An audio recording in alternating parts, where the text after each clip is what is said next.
গভীরতা, সাহিত্যিকতা এগুলো বেশি। মাদানী সূরার বৈশিষ্ট্য আর মক্কি সূরার বৈশিষ্ট্যের মধ্যে পার্থক্য সেটা আপনারা অবশ্যই বুঝতে পেরেছেন। কোরআন শরীফ শুরু হয়েছে মাদানী সূরা দিয়ে। মাদানী সূরা আয়াতগুলো একটু লম্বা লম্বা হয় বেশিরভাগ, এবং সেখানে মোটিভেশন চেয়ে বেশি বিধানগত বয়ান থাকে, বেশি আহকামগত বয়ান থাকে, তাত্ত্বিক বয়ান থাকে। আর মাদানী সূরার মধ্যে, মক্কি সূরার মধ্যে যেহেতু এটা একদম প্রারম্ভিক সময়, এখানে মোটিভেশনটা থাকে। আর আরব কালচারটা ছিল, জাহেলিয়ার কালচারটা ছিল সাহিত্যের কালচার। এই জন্য আরবি সাহিত্য বোঝার জন্য আইয়ামে জাহেলিদের সাহিত্য বোঝাটা জরুরি। তো আপনাদেরকে আমি শুরু দিয়েই দুটো কথা বলবো আজকে। সেটা হলো, শেষ পারা যেহেতু সূরাগুলো ছোট ছোট, সূরাগুলো আপনারা মুখস্থ করার চেষ্টা করবেন ইনশাআল্লাহ, যেহেতু সূরা ছোট ছোট। আর এটা যেগুলো মুখস্থ করার বিষয়, তাদাব্বুরের ক্ষেত্রে এটা সহজ। এই সূরাগুলোর তাফসির বোঝা, অর্থ বোঝা সহজ, যেহেতু ছোট ছোট। আর বিশেষ করে আমরা নামাজের মধ্যে এগুলো বেশি পড়ে থাকি। তো আমরা নামাজের সূরাগুলো, সালাতের সূরাগুলো তরজমা আমরা দেখে নিব। আমরা এটা এভাবে করতে পারি সহজ হওয়ার জন্য। এই 30তম পারার শুরু থেকে না করে তর্জমাটা আমরা শেষ দিক থেকে করতে পারি।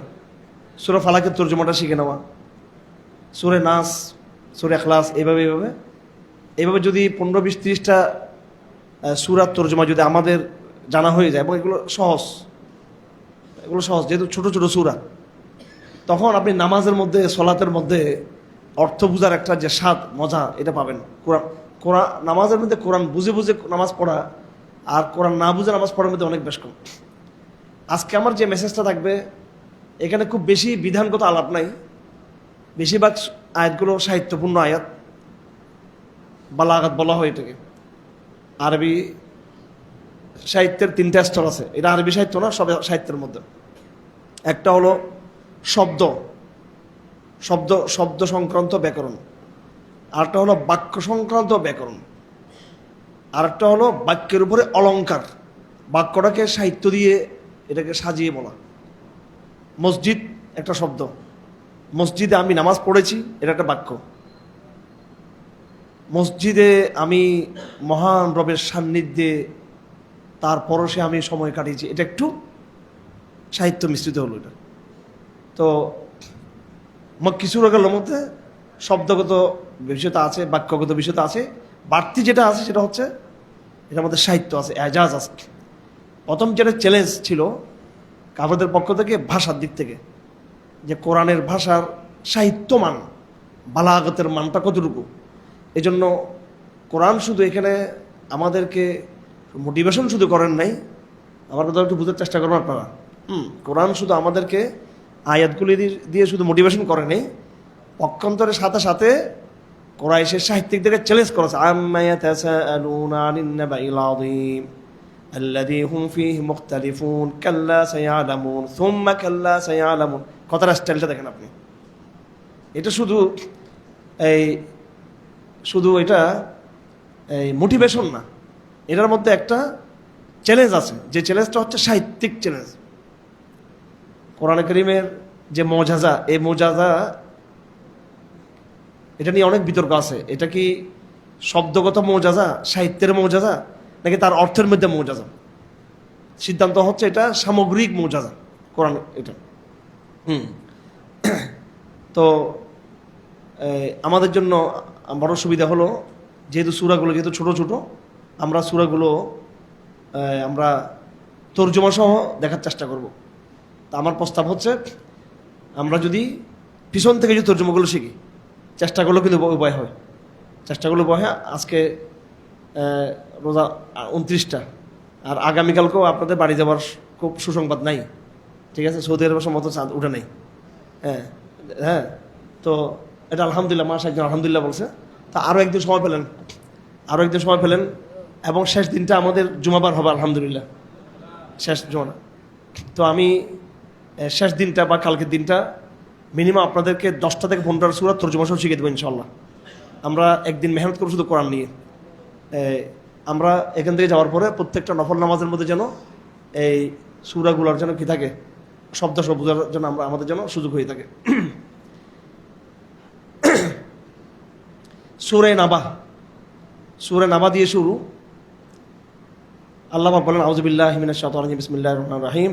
আম্মা ইয়াতাসাআলুন আনিন নাবাইল আযীম আল্লাযী হুম ফীহি মুখতালিফুন কাল্লা সায়ালামুন থুম্মা কাল্লা সায়ালামুন আলাম নাজআলিল আরদা মিহাদা ওয়াল জিবালা আওতাদা ওয়া খালাকনাকুম আজওয়াজা ওয়াজআলনা নাওমাকুম সুবাতা ওয়াজআলনা আল-লাইলা লিবাসান ওয়াজআলনা আন-নাহারা মা'আশা وبنينا فوقكم سبعا شدادا وجعلنا سراجا وحاجا وأنزلنا من المعصرات ماء ثجاجا। এইভাবে সবগুলো নিয়ামতের আলোচনা। তো শুরু করছে একটু ভিন্ন আঙ্গিকে। তারা কি সম্পর্কে পরস্পরকে জিজ্ঞেস করে, ইয়াতাসাআলুন, তারা পরস্পরকে কি সম্পর্কে তারা জিজ্ঞেস করে। তা আরবি গ্রামারে বিভিন্ন রূপান্তর আছে। সাআলা মানে জিজ্ঞেস করা, আর ইয়াতাসাআলু মানে পরস্পরকে জিজ্ঞেস করা। আনিন নাবাইল আযীম, তারা জিজ্ঞেস করছে মহা সংবাদ। আজকে দেখেন মিডিয়া কি করে, আমাদের সামনে বিভিন্ন ঘটনা নিয়ে আসে। কোথায় দুর্যোগ হচ্ছে, কোথায় রাজনৈতিক পট পরিবর্তন হচ্ছে, কোথায় আক্রমণ হচ্ছে। যেদিন এই পৃথিবীর চূড়ান্ত আক্রমণের শিকার হয়ে যাবে পৃথিবী, আল্লাহর পক্ষ থেকে সব ধ্বংস হয়ে যাবে যেদিন, এর পরের দিন তো মিডিয়া বাইরে হয়ে বলবে যে প্রথম হলো যে কিয়ামত অনুষ্ঠিত। সেদিন ডেইলি স্টার, প্রথম হলো বিবিসি থাকবে, এরা সিএনএন থাকবে, এফপিবি থাকবে, পিবি এগুলো থাকবে, এগুলো কোনো সংবাদ সংস্থা থাকবে না। তা আল্লাহ বলছেন আম্মা ইয়াতাসাআলুন আনিন নাবাইল আযীম, মহান সংবাদ। তো ইসলামকে, কোরআনকে মনে করা হয় এটা মিডিয়ার সামনে, এটা কি মিডিয়া তো একটা স্মার্ট একটা ব্যাপার স্যাপার মিডিয়া। হ্যাঁ, এই মিডিয়া হাজার হাজার বছর মানব জাতির সংবাদ পরিবেশন করেছে, কিন্তু মানব জাতির চূড়ান্ত সংবাদ মিডিয়া দিবে না। সেদিন মিডিয়া নিজেই ডাল হয়ে যাবে। সেদিন যেদিন পাহাড়গুলো ধ্বংস হয়ে যাবে, সমুদ্রগুলো শুকিয়ে অগ্নিগর্ভ পরিণত হবে, আসমান টাসমান টুকরো টুকরো হয়ে যাবে, মানুষ যেদিন মানুষ প্রথম সিংহে ফুঁক দিবে, সবকে ধ্বংস হবে, আবার কিছুদিন পরে দ্বিতীয় সঙ্গে ফুৎকার দিবে, এই বিষয়গুলো কি তখন কোনো মিডিয়া আনার সুযোগ থাকবে না। তাহলে এখন আপনি কোন দিকে যাবেন? কোনটা আসল মিডিয়া? হ্যাঁ, কোনটা আসল মিডিয়া? কোরআন হচ্ছে আসল মিডিয়া। কারণ কোরআন ছোট ছোট ছোট ছোট ভূমিকম্পের খবর, তাও তো এগুলো দিয়েছে কোরআন। হ্যাঁ, দৈনিক দৈনিক কোনো খবর দেয় নাই কোরআন, কিন্তু ভবিষ্যতের চূড়ান্ত সংবাদ কোরআন শরীফ দিয়েছে। তো হাদিস শরীফে আছে, হযরত আলীর হাদিস, তিনি বলেন রাসূলুল্লাহ আমাদেরকে একদিন ডেকে বলতেছেন সায়াকুনুল ফিতানু, যে অরাজকতা ফিতনা হবে, অস্থিরতা বাড়বে, হ্যাঁ, আক্রমণ পাল্টা আক্রমণ, এবং সামগ্রিক মুসলমানদের মধ্যে ভিন্ন সংকট তৈরি হবে। তো সাহাবায়ে কেরাম বললেন ইয়া রাসূলুল্লাহ মাল মাখরাজু আনহা, এখান থেকে আমরা কিভাবে এক্সিট করব, ফিতনা থেকে বের হবো কেমনে? আল্লাহ রাসূল বললেন সাল্লাল্লাহু আলাইহি ওয়াসাল্লাম, কিতাবুল্লাহ, আল্লাহর কিতাব, ফিহি নাবাউ মা ক্বাবলাকুম ওয়া খাবরু মা বা'দাকুম ওয়া হুকমু মা বাইনাকুম হুয়াল ফাসলু লাইসা বিল হাজল। যে কোরআন হচ্ছে আপকামিং যেই অরাজকতা হবে, আগামী দিন আসন্ন যে সংকট, এই সংকট থেকে বাঁচার সবচেয়ে বড় মাধ্যম হচ্ছে কোরআন। কেন? কোরআন হচ্ছে অতীতের সংবাদ, আগামীর ভবিষ্যৎবাণী, বর্তমানের সংবিধান। তো কোরআনে কারিমে দুটো জিনিস পাচ্ছি আমরা। কাসাস আমরা পড়েছি, কাসাস কাহিনী, অতীতের হাজার হাজার বছরের এমন সমস্ত ইতিহাস বলেছে যেগুলো কোনো ইতিহাস বলতে পারবে না, কোনোদিন কোনো ইতিহাস বলতে পারবে না, ইতিহাসে কেউ বলতে পারবে না। ওয়াদ, সোয়া, ইয়াহুস, ইয়াউক, নাসার, এসব জাতির কথা কেউ বলতে পারবে না। এবং আদমের সৃষ্টির রহস্য কেউ বলতে পারবে না। নূহ আলাইহিস সালামের দুর্যোগ সম্পর্কে কেউ আমাদেরকে সঠিক তথ্য দিতে পারেনি, কিন্তু কোরআন আমাদেরকে সঠিক তথ্য দিয়েছে। এরপর কোরআন ভবিষ্যতের চূড়ান্ত যে ধ্বংস যেটা হবে সেটা বলছে আনিন নাবাইল আযীম আল্লাযী হুম ফীহি মুখতালিফুন, এমন একটা সংবাদ সম্পর্কে তারা বিরোধ করতেছে, পদবিরোধ। হ্যাঁ, যেটা কেউ বলে হবে, কেউ বলে হবে না, সংশয়বাদী। এরা হলো কি? সংশয়বাদী। এরা কেউ কেউ অ্যাগনস্টিক, এরা সংশয়বাদী। আল্লাহ বলেন কাল্লা সায়ালামুন সুম্মা কাল্লা সায়ালামুন, অবশ্যই জানবে, না না অবশ্যই জানবে। এগুলো আরবি সাহিত্যের কতগুলো ব্যাপার, এগুলো একাডেমিক ক্লাসে না আসলে এগুলো বোঝানো যাবে না। আমরা অনেক সময় কোরআনটা হচ্ছে লেখার লিখিত রূপ না, কোরআন হচ্ছে কথার রূপ। কথার মধ্যে আমরা বলি, লেখার মধ্যে কিন্তু লেখাটা একটু, লেখার মধ্যে সরলতা থাকে এবং লেখার মধ্যে আবেগ কম থাকে। লেখার মধ্যে যাকে লেখার পাঠানো হচ্ছে তার প্রতি ইনফ্লুয়েন্সটা খুব কম, অনেক কম, অনেক কম, অনেক কম। কিন্তু কথার মধ্যে কিন্তু বেশি থাকে। হ্যাঁ, একজন মানুষকে বলছে আমি আপনাকে ভালোবাসি, আমি আপনাকে মহব্বত করি, এটা যদি চিঠিতে লেখেন, একটা মুখে বলেন, অবশ্যই যেটা মুখে সেটা অনেক বেশি ইফেক্টিভ। এই জন্য কোরআনের আন্দাজটা হচ্ছে কথার আন্দাজ, চিঠির আন্দাজ না কিন্তু এটা। তো আমরা যখন কথা বলি, না না আমি করি ছাড়বো, মানে আমি না করি ছাড়বো তা আমি করবো না, এটা নাকি? না না না মানে কি? আমরা হ্যাঁ আমি করে দেখবো, আমরা এটাকে কি বলি বুঝেন না? মানে এখানে আসলে কেউ একবার বুঝে না, এমনি দুনিয়ার সব কিছু প্রযুক্তি মজুক্তি মোবাইলের যে ফাংশন বুঝে সবাই। হ্যাঁ, আমরা কথার মধ্যে কি, যে কোনো জিনিস যখন আমরা করব বা করতেছি, করে ছাড়বো, তো একটা শব্দ আমরা কি বলি? না না বলি, কি বলি আমরা? বিশেষ করে রাগের মাথায় এটা একটু আবেগ, ক্রোধ, রাগ, প্রতিশোধ এবং আবেগ, ইমোশন থাকে এখানে, কি বলি আমরা? হ্যাঁ, এমনি বলি না আমি দেখিয়ে ছাড়বো, তারপর আমি দেখিয়ে ছাড়বো না, এটা নাকি? না আগে বলছে এরকম নাকি? না নির্বাচন আমরা জিতবো, বুঝতেছেন নি ভাই? এগুলা না বুঝলে কোরআন কিছু বুঝবে না। তো কোরআন হচ্ছে এরকম, না না আছে এরকম, ঠিক আছে? তার মানে আমি কসম খাচ্ছি, কাল্লা, মোটেও না, না না মোটেও না, অবশ্যই অবশ্যই কিয়ামত হবে, কাল্লা সুম্মা কাল্লা, আবার হ্যাঁ, আবার না না আবার, অবশ্যই অবশ্যই তারা জানবে তারা যে কিয়ামত যে সংঘটিত হবে এটা। এরপরে জমিনের কথা, আসমানের কথা, পাহাড়ের কথা, সৃষ্টির কথা, এবং প্রত্যেকটা সৃষ্টি জোড়া জোড়া সৃষ্টি, ঘুমের কথা, রাতের কথা, দিনের কথা, পোশাকের কথা, দিনের বেলায় অর্থনীতির কথা, আসমানের কথা, জমিনের কথা। ওয়া আনজালনা মিনাল মুসিরাতি মাআন সাজ্জাজা। দেখেন সুবহানাল্লাহ, কোরআন যে কত বৈজ্ঞানিক। ওয়া আনজালনা মিনাল মুসিরাতি, এই পৃথিবীতে সবচেয়ে বিশুদ্ধ পানি কোনটা? সমুদ্রেরটা না, সাগরের পানি। সবচেয়ে থার্ড ক্লাস পানি হচ্ছে কিসের? সাগরের পানি, সবচেয়ে ফালতু পানি, ঠিক কিনা? হ্যাঁ,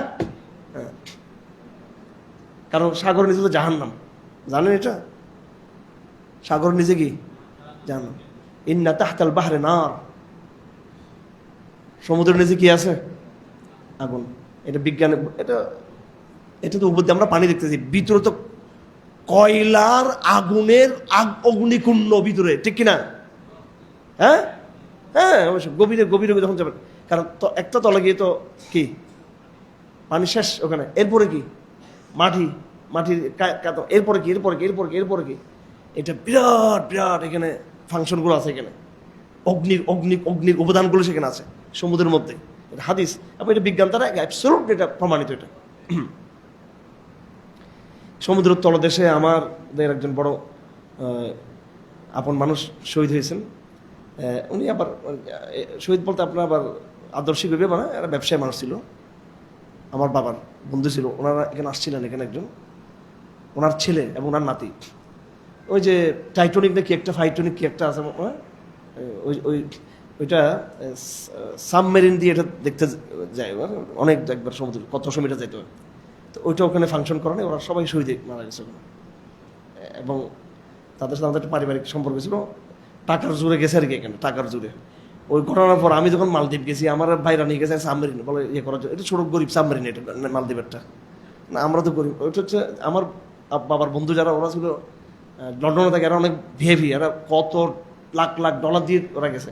আর আমি আমার মেয়ে পিচ্ছি আফিফাকে নিয়ে গেছি, এটা অসহায় সাবমেরিন, এটা মালদ্বীপের। তো বাংলাদেশে একটা ওই সাবমেরিন একটাও নেই, বাংলাদেশে তো আর একটা ফালতু দেশ। বাংলাদেশের চেয়ে মালদ্বীপ 10 গুণ উন্নত, আপনি গেলে দেখবেন। একটা হরণ নাই, একদম হরণ বাচ্চা পরে দেখেছি, এটা বাঙালি হরণ দিয়েছে এটা। যাক, তো সমুদ্রের তলদেশে বড় কি আছে? কোরআন কারিমে জায়গায় জায়গায় আছে সমুদ্র একদিন অগ্নিকুণ্ড পরিণত হয়ে যাবে। কারণ পানি থেকে যখন আপনি অক্সিজেন বাইর করবেন, পানি কি হয়ে যাবে এটা? হ্যাঁ, থাকবে নাকি সব হাইড্রোজেন হয়ে যাবে। তো এখন ইসলাম যে কত বিজ্ঞানিক, আল্লাহ পাক বলতেছে তুমি কি দেখো না আমরা স্বচ্ছ পানি আসমান থেকে আমরা অবতীর্ণ করেছি। সবচেয়ে বিশুদ্ধ পানি কোনটা? বৃষ্টির পানি, ঠিক কিনা?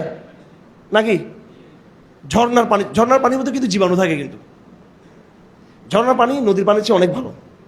সাগর পানি তো কোনো পানি নেই, এগুলো তো সাগর পানি তো পানি নেই। এটা আমি একটা আপনাদেরকে আজকে তথ্য দিই, অনেক এটা দজ্জালি তথ্য, এটা সূত্রটা গুরুত্বপূর্ণ। পৃথিবীতে পানির সংকট, এটা আমরা বুঝতেছি না, পৃথিবীতে পানির সংকট আছে পৃথিবীতে, এটা বাংলাদেশে বুঝায় না, এটা সারা পৃথিবীতে পানির সংকট। আগামী দিনে পানির সংকটটা আরো তীব্রতর হবে, আরো কি হবে, তীব্রতর হবে। একমাত্র ইসরায়েল যাদের কাছে এই সমুদ্রের পানিকে সুপিয়ে করার সর্বাত্মকভাবে সম্পূর্ণরূপে প্রযুক্তিটা তাদের কাছে আছে, এবং তার এই পানিটাকে সারা বিশ্বব্যাপী বাজারজাত করার মতো ক্ষমতা এদের আছে, এরা তার কারোর কাছে এটা নেই। তা আমি এখান থেকে বাইর করতেছি সম্ভবত যে দজ্জাল আর আগমনের পরে পানির তো সংকট থাকবে, সে এমনভাবে সমুদ্রের পানিকে সে কী করে ফেলবে, এটাকে ফাংশন করবে, হ্যাঁ, বৃষ্টি দিয়ে দিবে, বর্ষা দিয়ে দিবে, যারা তাকে মানবে সবাইকে সে এই তার রহমতের ছায়ায় নাউজুবিল্লাহ নিয়ে আসবে, এটা তথাকথিত রহমত আর কি। আর তার বিপক্ষে যারা থাকবে সবাই কিন্তু এরকম পানির অভাবে না খেয়ে মরবে সবাই। এবং এটা ইমিডিয়েটলি এখনই এটা হয়ে গেছে শুরু, এই প্রযুক্তিটা তাদের মধ্যে, তাদের হাতে আছে একমাত্র সামুদ্রিক পানিটাকে এটাকে সুপিও করা, এটা কোনো ব্যবহারযোগ্য পানি, এটা একটা খুব ভয়ঙ্কর পানি। আল্লাহ পাক এখানে বলতেছে কি দেখেন, আমি ফিল্টার থেকে পানি কি করি, এটা মশার হচ্ছে ফিল্টার, এটা আপনারা ভালো বলতে পারবেন যারা আপনারা সায়েন্সের ছাত্র আছেন, কীভাবে বৃষ্টি তৈরি হয়, পানি কীভাবে তৈরি হয়। আমি জাস্ট আমরা হলাম যে ওলামা, আমরা এক্সপার্ট অফ দ্য শরিয়া বা এক্সপার্ট অফ দ্য আরবি বা লিটারেচার। আর আপনারা সায়েন্স পড়তেছেন, বা আমরা তো হয়তো পাঠক হিসেবে সায়েন্স পড়ি, আমরা সায়েন্সের কোনো টিচার না। শব্দটা আপনারা দেখেন মশারাত, আমি ফিল্টার থেকে কি করতেছি, মশারাত মানে হলো যে পানিটা কি করা হয়েছে, ফিল্টার করা হয়েছে। সুবহানাল্লাহ, সবচেয়ে ফিল্টারিং পানি কোনটা? এটা এমনভাবে প্রক্রিয়াজাত অটোমেটিক, এটা হচ্ছে কি একদম যেখানে জীবাণুর কোনো কি নাই, সবচেয়ে এটা বিশুদ্ধ পানি। এই জন্য বর্ষার প্রথম দিকে না, বর্ষা যখন প্রথম দিকে পানিগুলো একটু সমস্যা, এরপর যখন শুরু হবে মুষলধারে এই পানিগুলো নিয়ে রাখবেন, হ্যাঁ, এটা খুব স্বাস্থ্যসম্মত, সম্মত। খামাখা আমাদেরকে এগুলো খাওয়াচ্ছে, কোথাকার কি পানি কি ভাই, আবার যিনি দান করছো রাগ করবো, আবার যাক ঠিক আছে বেচারা, হ্যাঁ, উনি যারা এখানে সরবরাহ করে পানি আমাদেরকে, এখন দান টান মন্দ হইলেও কি, আমি তো কথা হচ্ছে এগুলো তো আসলে প্রক্রিয়াজাত করা পানি এগুলো। আর আমরা যদি সহজ সরলভাবে বৃষ্টির পানিগুলো আমরা যদি ধারণ করি, এই যে আল্লাহ পাক বলতেছেন ওয়া আনজালনা মিনাল মুসিরাতি মাআন সাজ্জাজা লিনুখরিজা বিহি হাব্বান ওয়া নাবাতা ওয়া জান্নাতিন আলফাফা। এই সমুদ্রের পানিটাই কিন্তু কিভাবে আল্লাহ পাক ফিল্টারিং করে পাঠাচ্ছেন, এই সব দ্বারা আল্লাহ পাক ওইটা বলছেন মুসিরাত, যেটাকে নিংড়ানো চিবানো ফিল্টারিং করে এই পানিটা আসতেছে। এই শব্দটা এটা বিজ্ঞান যারা বুঝবে না তারা কিন্তু এটা বুঝবে না। সমুদ্রের পানি দিকে কোনো জায়গায় ঘাস হবে, ফল উৎপন্ন হবে, এটাকে আল্লাহ পাক ন্যাচারালি এটাকে প্রক্রিয়াজাত করে এটাকে দিয়ে ফল উৎপন্ন হচ্ছে, গাছ উৎপন্ন হচ্ছে। হ্যাঁ, সুবহানাল্লাহ, অনেকগুলো মর্যাদা কোরআন শব্দের মধ্যে। এরপরে অনেকগুলো আল্লাহ পাক নিজের আসমানের জমিনের কথা নিয়ে আসছেন, তারপর জাহান্নামের কথা নিয়ে আসছেন। হ্যাঁ, তারপর যারা মুত্তাকি হবে আপনাদের জন্য সুন্দর, ইন্দাল মুত্তাকিনা মাফাজা, জাহান্নামীদের জন্য যেমন ভয়ঙ্কর ভয়ঙ্কর এখানে খারাপ খারাপ খাবার, খারাপ ঠিকানা। হামিমান ওয়াসাখা, গাসাক এটার নাম, পুঁজ, গরম পানি, ময়লা। জাযাউম বিফাকা ইন্নাহুম কানু ইয়ারজুনা হিসাবা, তারা তো কোনো হিসাব নিকে আশা করেন, এই জন্য এগুলো গরম গরম খাবে। আর যারা মুত্তাকি থাকবে তাদের জান্নাতে ঠিকানা হবে হাদাইকা ওয়া আনাবা, বাগানা থাকবে আর আঙ্গুর খাবে। ওয়া কাওয়াইবা আতরাবা, সমবয়স্ক বউ থাকবে তাদের, এরা বেশি ছোট না বেশি বড় না, ইয়াং সবগুলো এক সমান সমান সারা এরা থাকি দেবে। ওয়া কাওয়াইবা, এগুলো হচ্ছে মানে যাদের ফিজিক্যাল বর্ণনা দিয়েছে খুবই মানে যেটা ওখানকার যেটা বড় নিয়ামত স্বরূপ। ওয়া কাসান দিহাকা, এবং তাদের সামনে মানে সুশীবিত পানির জন্য যেটা এখানে ইয়ে বলতে কাজ বলতে মদ বা এরকম বলা হয় না, যেটা জান্নাতের যে পানীয় যেটা ওইটা বোঝানো হয়েছে। লা ইয়াসমাউনা ফিহা লাগাওয়া ওয়ালা কিযাবা, সেখানে মিথ্যা কথা এবং মিথ্যা ফালতু আড্ডা ওগুলো থাকবে না। এইভাবে এই কথাগুলো এখানে আসছে। সূরা নাজিআত, এটা শুরু হয়েছে একেবারে ভয়ঙ্কর ভয়াবহ ইয়ে দিয়ে। আপনারা মিয়া জিনকে ভয় পাবেন মিয়া ফেরেশতাদেরকে। জিন কি আমার জান কবজা করবে? জিন কি আমার জান কবজা করবে? জিন বেশি চেয়ে বেশি আপনারা মুভ ধরবে, রাত্রেবেলা ধরবে। কালকে কেউ ধরছিল আপনাদের? কেউকে সূরা জিনের কালকে তাফসীর করছে, কেউ ধরে না। হ্যাঁ, ভয় করবেন ফেরেশতাদেরকে। কেমন ফেরেশতা? ওয়ান্নাজিআতি গারকা ওয়ান্নাশিতাতি নাশতা আন্নাজিআতি গারকা।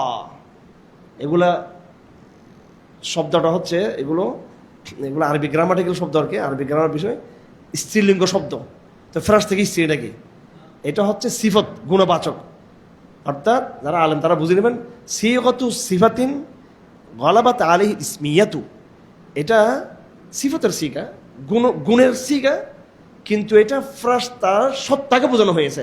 ওয়ান্নাজিআতি গারকা, যারা কঠিনভাবে জানটাকে টেনে টেনে জানটাকে বের করবে, আল্লাহ হেফাজত করবে। এটা কাদেরটা? কাফেরদের জানকে কি করবে? টেনে টেনে বের করবে, কষ্ট হবে কাফেরদের মৃত্যুটা। তার বিপরীত ওয়ান্নাশিতাতি নাশতা, মুসলমানদের জান কবষ্ট হবে গিটটা খুলে দেওয়ার মতো, হালকা করে জানটা বের হয়ে যাবে। আলহামদুলিল্লাহ, ঠিক আছে। এই জন্য ভাই ফাঁসিকি করা যাবে না, মোবাইলের সময় বেশি দেওয়া যাবে না, আলতু আলতু কাজ করা যাবে না। তাকওয়ার পর থাকতে হবে, জিকিরে থাকতে হবে, আল্লাহর স্মরণ থাকতে হবে। মৃত্যু যেন সহজ হয়, মৃত্যু যেন কি হয়? সহজ হয়, ঠিক আছে। শব্দটা দেখেন, ওয়ান্নাজিআতি গারকা, একদম কঠিনভাবে জানটা বের করবে ফেরেশতারা। ওয়ান্নাশিতাতি নাশতা, ইমানদার যে সে কি সহজে সে ইয়ে করবে। নাশত বলা হয় তাকে কি করা? খুলে দেবো। কি করা? যেটা খুলে আস্তে করে খুলে দেবে। ওয়াসাবিহাতি সাবহা ফাসাবিকাতি সাবকা ফালমুদাব্বিরাতি আমরা, ফেরেশতাদের প্রশংসা যারা চলমান রয়েছে বায়ুতে, বাতাসে, সব জায়গায়, সামনে যারা সাঁতার, ফেরেশতারা তো বিশাল বিশাল পাখা আছে, সাঁতার কাটছে মানে ওটা বাতাসে রয়েছে, এবং তারা আল্লাহর বিভিন্ন কাজ তারা পরিকল্পনা করে দেখেন। সমুদ্রের ঢেউ, হ্যাঁ, জলোচ্ছ্বাস, বাতাসের গতি, ঠিক আছে, কোনো দুর্ঘটনাকে প্রতিরোধ করা বা কোনো দুর্ঘটনা চাপিয়ে দেওয়া, ইত্যাদি ইত্যাদি, এগুলো পরিকল্পনা তারা করে। অনেক অনেক কথা এখানে আছে, সবগুলো সাহিত্যিক শব্দ। আল্লাহ পাক সুবহানাহু ওয়া তাআলা আমাদেরকে বুঝার তৌফিক দান করুন। এই ফেরাউনের কথা আসছে এখানে, হিসাব ইলা ফিরআউন ইন্নাহু তাগা, মূসা আলাইহিস সালামের কথা আসছে, হাল আতাকা হাদিসু মূসা। আসলে এগুলো এক ঘন্টায় কি বুঝাবো? এগুলো কি কি আয়াত এখানে, সুবহানাল্লাহ, এগুলো না বললে তো বুঝে যাবে না। ফাইদা জাআতিত তাম্মাতুল কুবরা ইয়াওমা ইয়াতাযাক্কারুল ইনসানু মা সাআ, ওই দিন মানুষ পৃথিবীতে তার কর্মগুলোকে সে স্মরণ করবে। ওয়াবুরযাতিল জাহিমু লিমান ইয়ারা, জাহান্নামকে তাদের সামনে নিয়ে আসা হবে। ফাআম্মা মান তাগা ওয়া আসাল হায়াতাদ দুনিয়া ফাইন্নাল জাহিমা হিয়াল মাওয়া, যারা তাগুত, যারা কি ফামান তাগা, যারা তাগুত, ওয়া আসাল হায়াত দুনিয়া, এবং দুনিয়ার জীবনকে যারা প্রাধান্য দিয়েছে, জাহান্নামে তারা ঢুকবে। ওয়া আম্মা মান খাফা মাকামা রাব্বিহি ওয়া নাহান নাফসা আনিল হাওয়া, আর আল্লাহকে যারা ভয় করেছে এবং নফসকে যারা হাওয়া থেকে বিরত রেখেছে। নফসকে কি করেছে? হাওয়া। নফসের মধ্যে দুটা জিনিস, নফসের মধ্যে একটা ভালো জিনিস, একটা যে হাওয়া। তো এখন যারা বলে যে আমি খারাপ কাজ করছি আল্লাহর ইচ্ছায়, এই আয়াত নম্বর 40, ওয়ানাহান নাফসা, নিজের মনকে হাওয়া থেকে বিরত রাখতে হবে।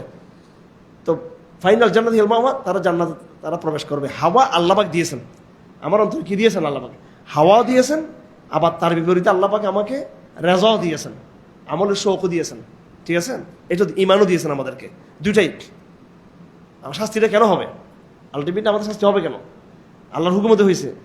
আল্লাহর হুকুম হয়েছে মানে এটা হলো কি, আল্লাহ পাক এই মানুষ নামক যন্ত্রের ভিতরে দুইটা জিনিস ঢুকিয়ে দিয়েছেন। একটা ভালো দিকে নিয়ে যাবে, একটা খারাপ দিকে নিয়ে যাবে। দুটাকে প্রবৃত্তি বলে, প্রবৃত্তি, একটা ভালো প্রবৃত্তি, একটা খারাপ প্রবৃত্তি দিয়ে দুনিয়াতে পাঠিয়ে দিয়েছেন। এখন সে খারাপ প্রবৃত্তি করে জাহান্নামে গেল, কার হুকুমে হয়েছে? আল্লাহর হুকুমে। আর ভালো প্রবৃত্তিকে ব্যবহার করে সে জান্নাতে গেছে, কার হুকুমে হয়েছে? আল্লাহ। তাহলে এখানে মানুষের দোষ কি? মানুষ দোষ হচ্ছে মানুষকে দুটো প্রবৃত্তিকে ফাংশন করা, তাকে আবার কি দিয়েছে? আবার ওইটা দিয়েছে। আমরা চাইলে বেবিচারও করতে পারি, আমরা চাইলে বেবিচার না করে হালভাবে বিয়ে করতে পারি, আমরা চাইলে মদ খেতে পারি, আমরা চাইলে মদ না খাইয়ে আমরা জুস খেতে পারি, আমরা চাইলে নামাজ না পড়ে ঘুমাইতে পারি, অথবা সলাতে দাঁড়াতে পারি। দুটো কাজ একসাথে আমরা কি করতে পারি? আমরা ফাংশন করতে পারি, খারাপ কাজ সব কাজ করতে পারি আমরা। তো এখতিয়ারটা আমার হাতে আছে, ওই জন্য শাস্তিটা হবে। তো যারা নিজের হাওয়াকে বিরত রাখবে, ওনাহান নফস আল হাওয়া, নফসকে বিরত রাখবে হাওয়া থেকে। কিসের থেকে? হাওয়াটা মনে রাখবেন, কিন্তু গণতন্ত্র মানে কি জানেন? হাওয়াতন্ত্র মানে মনে যা চায়, কি মনে যাচ্ছে হাবাতন্তর আবাসা বাতাল্লাহ সূরা আবাসা। ওই সাহাবীর কথা আমরা জানি কেমন, আব্দুল্লাহ ইবনে মাকতুম, উনি একজন অন্ধ সাহাবী ছিলেন। তো রাসূল সাল্লাল্লাহু আলাইহি ওয়াসাল্লাম তাকে কোনো ঘৃণা করেনি। এমনিও তো ভিআইপি লোকজন আসলে যারা আমাদের সঙ্গী টঙ্গী আরো তো আছে, সড়ক মানুষের সাথে জায়গা দেয়, এটা বলি না আমরা।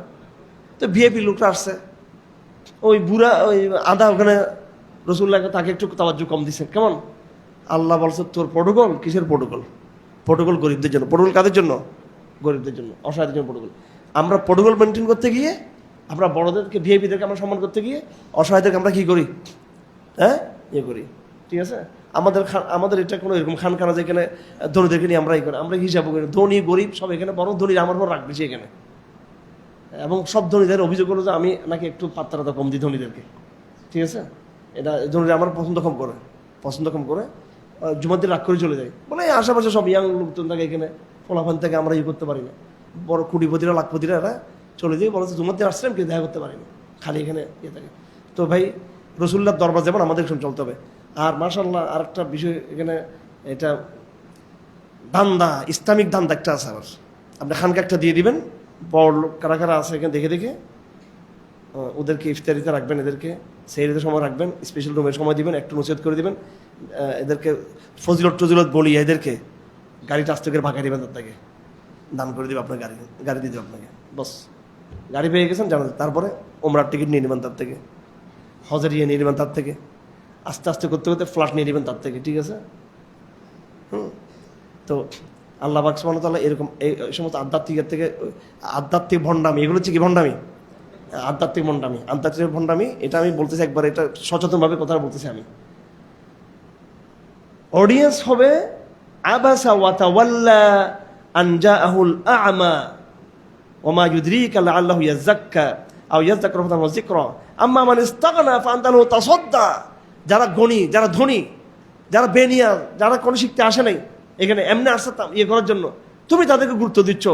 আর যে অন্ধ হতে পারে, তার হৃদয়টা অনেক ভালো, সে পবিত্র, আর ইয়াজ্জা করে, সে আল্লাহকে স্মরণ করে, ফাতানফা'হু যিকরা, আল্লাহ স্মরণ তার জন্য উপকারী হবে। তুমি তাকে গুরুত্ব দাও, সে গরিব হলো তাকে কি করো? গুরুত্ব দাও। 1 লাখ টাকা যে চাঁদা দিচ্ছে, যাকাত দিচ্ছে, তাকে খুব সম্মান করলাম। আর 200 টাকা যে বের করে দিচ্ছে, তাকে আমি পাত্তাই দিলাম না। এখানে 200 টাকা দিছে আজকে একজনে, যাক দেখছি তাকে ভালো, ও বলুক আমি কি সম্মান তাকে কত আদর করছি আমি। পক্ষান্তরে 1 লাখ টাকা 50,000 টাকা আল্লাহর জন্য দিচ্ছে, যে সেম প্রোটোকল পাচ্ছে। এরকম, এটা রমজান মাসে কোরআন রাখি বলতেছি এটা। বরং 200 টাকা যে দেয় তার কি বেশি, তার এখলাস বেশি, তার কি বেশি, এবং তার তাকওয়া বেশি, এবং তার ফলাফলও বেশি। আপনি বলবেন তো দূর, এই 200 টাকা দিয়ে কী হবে? না কি বিল্ডিং হবে, না একটা মুসলিমরা না মামলা সাহায্য করা যাবে? কি হবে জানেন? এটা আমার অভিজ্ঞতা। এটা কি হবে? এটা এই 200, 400, 500 যারা দেয়, কালকে ফিলিস্তিনিদের টাকা দিছে করতে, কিছু ভাইরা মুসলিমদের টাকা দিল, তো দেখলাম যে 1000 টাকা কষ্ট নতুন নোটও আছে এখানে অনেকগুলো। আবার গরিব 2 টাকার নোটও আছে, গরিব 10 টাকার নোটও আছে। তার মানে এখানে যে এলাকা থেকে তারা চাঁদারা করছে, কিছু গরিব ছিল, কিছু ইয়ে ছিল। আমার অভিজ্ঞতাটা বলি, আমার একটা, আপনি কারামত বললো তো বলবো যে হুজুর বন্ডামি শুরু করছে। কতবার যে করে গেছি, হ্যাঁ, বা টাকা পাঠিয়েছি 4 লাখ, 5 লাখ, 2 লাখ, 3 লাখ খরচ। আমরা যখন জেলে ছিলাম তখনও কোনো কাজ হয়নি, কিচ্ছু হয়নি, টাকা শেষ। আওয়ামী লীগের আমলে বিচার করার টাকা খাচ্ছে, এটা ভিডিও পর্যন্ত আছে আমাদেরকে। আওয়ামী লীগের আমলে লাখ লাখ টাকা আমাদের এক মুসলিমকে বের করার জন্য একসাথে আমরা 7-8 লাখ টাকার মতো মানুষরা তুলে দিয়েছিল, এটা আমরা পাঠিয়েছি। পুরো টাকা খাইয়ে পুরো মামলাটা নষ্ট করে দিচ্ছে। মানে এদিকে জামিন দিয়েছে, ওদিকে চেম্বার জজে গিয়ে বন্ধ করে দিয়েছে, টাকাটা জজ মেরে দিয়েছে। কিন্তু এটা ভিডিও আছে, আমি হাসিনা আমলের পরে যারা জিবেস্টের ওদের করে যে দেখেন, আপনাদের আমলে কিন্তু এগুলো হচ্ছে, কিন্তু এগুলো। আর একই জায়গায় কি হয়েছে জানেন? কোথাকার সাভারের, কোথাকার ঢাকার বাইরের অঞ্চলের একটা লোক কিছু টাকা নিয়ে আসছে, ওই টাকা দিয়ে করে গেছে, ঠাস করে দিকে কেমন এটা জামিন হয়ে গেছে মামলা, এটা অল্প টাকাতে। এরকম অহরহ ঘটনা, এরকম দুনিয়াবি বহুত কাজ আপনার হয়ে যাবে অল্প টাকাতে, বরাকা বহু টাকা আছে, দেখবেন এগুলো সিঙ্গাপুরে গিয়ে দিয়ে আসতে হবে টাকাটা চিকিৎসার পিছনে। অথবা ওই শেয়ার ব্যবসা ধরা একবার ট্র্যাশ বসে দেবেন একবারে টাকা, বেশি টাকারে, আর অল্প অল্প টাকাতে বরাকা হয়। এই জন্য এখানে মানে আল্লাহ রসুলকে আল্লাহ পাক যেটা শিক্ষা দিয়েছেন, বড় লোকদেরকে বেশি পাত্তা দিতে গিয়ে অডিয়েন্সের যারা গরিব আছে তাদের প্রতি যেন কি না হয়, সমস্যা যেন না হয়। আল্লাহু আকবার। কাল্লা ইন্নাহা তাযকিরা ফামান শাআ যাকারা ফি সুহফিন মুকাররামা মারফুআতিন মুতাহহারা বিআইদি সাফারাতিন কিরামিন বারারা। কোরআন শরীফের ব্যাপারে হাদিস শরীফে আছে, মাসাউল্লাযী ইয়াকরাউল কুরআন ওয়া হুয়া হাফিজুন মা'আস সাফারাতিল কিরামিল বারারা। কোরআনকে যারা ভালো করে পড়বে, হাফেজ, সংরক্ষণ করবে, সুন্দর করে পড়তে পারে, তার হবে ফজিলত কি, মা'আস সাফারাতিল কিরামিল বারারা, তার ফজিলত। আর যে ব্যক্তি করে সে পড়তে পারে, কষ্ট করে শিখতেছে, আল্লাহ নবী বলেন তারও কিন্তু সওয়াব আছে, ডাবল সওয়াব আছে তার। যাই হোক, এখানে প্রসঙ্গত আসছে, যেহেতু এখানে কিরামিন বারারা শব্দ আসছে এখানে, এই জন্য এখানে আসছে। তারপরে মানুষের বীর্যের কথা আসছে, আল্লাহ পাক সেটাকে সৃষ্টি করেছেন, ফাকাদ্দারাহু, একটা পরিমাপের মধ্যে নিয়ে গেছেন। সুম্মা সাবিলা ইয়াসসারা, তারপর আল্লাহ পাক সামান্য বীর্য থেকে মানুষকে সৃষ্টি করে তার জন্য জান্নাতের রাস্তা, জাহান্নামের রাস্তা তার জন্য সহজ করে দিয়েছেন। হ্যাঁ, তারপরে মানুষকে মেরে ফেলেছে, কবর দিয়েছে, এরপর আবার তার মানুষকে আবার আল্লাহ পাক ওখান থেকে উত্থান ঘটাবে মানুষের। জান্নাতের কথা, জাহান্নামের কথা, বেশিরভাগ এই সূরাগুলোতে জান্নাত জাহান্নামের আলোচনা। কিয়ামতের আলোচনা হচ্ছে সূরা তাকবীর পরবর্তী, ইযা শামসু কুবিরাত ওয়া ইযা নুজুমুন কাদারাত ওয়া ইযাল জিবালু সুয়িরাত ওয়া ইযাল ইশারু উত্তিলাত ওয়া সূর্য, চন্দ্র, নক্ষত্র যেগুলো বটে ফেলা হবে, এগুলো আলো নিভিয়ে যাবে তাদের, এবং পাহাড়গুলোকে চলমান করে দেওয়া হবে, এবং সমস্ত জন্তুগুলো একসাথে করা হবে, এবং আগুনগুলো, বড় বড় সমুদ্র, এগুলো অগ্নি এতে পরিণত হয়ে যাবে। হ্যাঁ, তারপরে জীবন্ত কবর যাদেরকে দেওয়া হয়েছে আইজামে জাহেলিয়াতের মধ্যে, ওয়াদুন বলা হয় জীবন্ত কবর দেওয়া। জিজ্ঞেস করা হবে বিয়া ইজামিন কুতিলাত, কেন কোন অপরাধে তাদেরকে হত্যা করা হয়েছিল, যাদেরকে মেরে ফেলা হয়েছিল। ওয়াইদা সুহুফু নুশিরাত, চার্জশিট মামলার, সেদিন আপনার সামনে কাগজপত্র তুলে ধরা হবে। জাহান্নামকে প্রজ্বলিত করা হবে, জান্নাতকে নিকটবর্তী করা হবে। তারপর আল্লাহ পাক কসম খাচ্ছেন বিল খুন্নাস আল জাওয়ারিল কুন্নাস, এগুলো শব্দগুলো কমিয়ে, এগুলো হচ্ছে আপনার নক্ষত্র, কি নক্ষত্র যেগুলো লাফিয়ে লাফিয়ে যেগুলো চলে, নক্ষত্রগুলো ছোটো ছোটো গ্রহ নক্ষত্র, এটার বর্ণনা দিচ্ছেন আল্লাহ পাক। ওয়াল্লাইলি ইযা আসআস, রাত যখন একটু গভীর হবে, ওয়াসসুবহি ইযা তানাফফাস, সকাল যখন নিঃশ্বাস ফেলবে। কত মানে গভীর সাহিত্য। ইন্নাহু লাকাওলু রাসূলিন কারীম জি কুওয়াতিন ইনদা যিল আরশি মাকিন, রাসূল কারীম মানে জিবরিল, জি কুওয়াহ, জিবরিলের শক্তি অনেক বেশি, প্রচণ্ড শক্তি। ইন হুয়া ইল্লা যিকরুল আলামিন, এটা হচ্ছে কোরআন কারীম। তারপরে ইযা সামান ফাতারাত, আসমান টুকরো হবে, নক্ষত্রগুলো ছেড়ে পড়বে, পাহাড়গুলো প্রজ্বলিত হবে, কবর থেকে মানুষ বেরিয়ে পড়বে, মানুষ তার অতীত ভবিষ্যৎ সব কিছু দেখবে। আল্লাহ পাক বলবে, কি জিনিস তোমাকে প্রভু থেকে বিভ্রান্ত করেছে, যিনি তোমাকে সৃষ্টি করেছেন সুন্দরভাবে, চমৎকারভাবে, কেন তুমি এরকম করলা? কাল্লা বাল তুকাযিবুনা বিদ্দীন, তোমরা অস্বীকার করো আল্লাহর আকীদাকে, দিনকে। ওয়া ইন্না আলাইকুম লাহাফিজিন, অথবা তোমাদের প্রত্যেকের কাঁধে কি আছে? কিরামান কাতিবিন ইয়ালামুনা মা তাফআলুন, তোমরা যা করতেছো সবগুলো কি তারা জানে। ফেরেশতা আছে কিনা আমাদের কাঁধে কাঁধে, সব লিখে ফেলতেছে। হ্যাঁ, ইয়াসলাউনাহা ইয়াউমুদ্দিন ওয়া মা আনহা বিগায়বিন ওয়া মা আদরাকা ইয়াউমুদ্দিন, কিয়ামতের দিনের নাম হচ্ছে কি? কিয়ামতের দিনের নাম কি? ইয়াউমুদ্দিন। কিয়ামতের আরেক নাম কি? ইয়াউমুদ্দিন, ইয়াউমুত তাগাবুন, ইয়াউমুত তালাক। তলাক না, তলাক মানে তালাক দেওয়া মেয়েদের, এটা তালাক মানে সাক্ষাতের দিন, তাগাবুন মানে লোকসানের দিন। ঘাসি আসবে, ঘাসি মানে যেটা একদম সবগুলোকে সামিল করে নেবে, গ্রাস করে নেবে। হ্যাঁ, চতুর্মুখী। তারপরে ইয়াউমুদ্দিন, বিচারের দিন হতে পারে, বা ফায়সালার দিন হতে পারে। ওমা আদরাকা মা ইয়াউমুদ্দিন, আল্লাহ বলেন ওমা আদরাকা মা ইয়াউমুদ্দিন সুম্মা মা আদরাকা মা ইয়াউমুদ্দিন, দুইবার বলছেন। তুমি কি জানো ইয়াউমুদ্দিনটা কি? আবার বলছি, তুমি কি জানো? আবার বলছি, ইয়াউমুদ্দিনটা কি? কয়বার বলছে কেন আল্লাহ পাক? দুইবার। সেদিন কি? কিয়ামতের দিনের সাথে দুনিয়ার ব্যাসকম কি? ইয়াউমা লা তামলিকু নাফসুন লিনাফসিন শাইআ, সেখানে মানুষের সামান্য কি থাকবে না, ইচ্ছা শক্তি থাকবে না। এখন তো আপনার ইচ্ছা শক্তি আছে, আপনি চাইলে উঠতে পারতেছেন, বসতে পারতেছেন, আপনি রুমে চলে যেতে পারতেছেন, বাইরে যেতে পারতেছেন, টয়লেট করতে পারতেছেন, যে একটা ইচ্ছা আছে মোটামুটি। কিয়ামতের দিন আপনি ডানও হতে পারবেন, বামও হতে পারবেন, একেবারে স্ট্রিক রোবট, একদম ইয়ের মতো, কিচ্ছু করতে পারবেন না, একদম আল্লাহর নিয়ন্ত্রণে থাকবে, আপনি কিছু করতে পারবেন না সেদিন, কোনো কিছু করতে পারবেন না আপনি সেদিন, কোনো ইচ্ছাই করতে পারবেন না আপনি কিয়ামতের দিন। এটা হচ্ছে কিয়ামতের দিন, কিয়ামতের দিবস। দুনিয়াতে আল্লাহ পাক আমাদেরকে পাঠিয়েছেন কি দিয়ে? ইচ্ছা শক্তি দিয়ে, ইচ্ছা শক্তি পাঠিয়েছেন, আমি যা ইচ্ছা তা করতে পারি। কিয়ামতের দিন ওই ইচ্ছা শক্তিটা থাকবে না। তারপরে মুতাফফিফিন, যারা মাপের মধ্যে কি করে? ফাইজলামি করে, তাদের ধ্বংস। হ্যাঁ, খুব ভয়ঙ্কর তাদের ব্যাপারে আল্লাহ পাক হুকুম বলেছেন।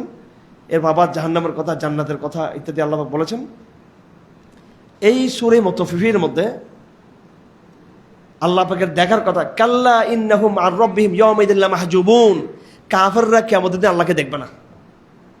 আহা, এটা একটা বড় বিপজ্জনক। একটু নড়ে চড়ে বসেন না ভাই, আল্লাহকে দেখার অবস্থাটা কেমন হবে যখন আমরা আল্লাহকে দেখব? হাদিস শরীফ আছে কিনা, লা তুযাম্মুনা, চাঁদের মতো আমরা আল্লাহকে দেখব। মানে না, আল্লাহ চাঁদের মতো না, মানে দেখাটা চাঁদের মতো। তোমরা যেভাবে লাইলাতুল বদরের দিন দেখতেছো চাঁদটাকে, এরকম প্রকাশ্যে আল্লাহকে আমরা দেখব। মানে আমরা কি যে হবে এটা, কিরকম সুবহানাল্লাহ। আমরা ওই সময়ের জন্য আমরা অপেক্ষা করতেছি, ঠিক আছে?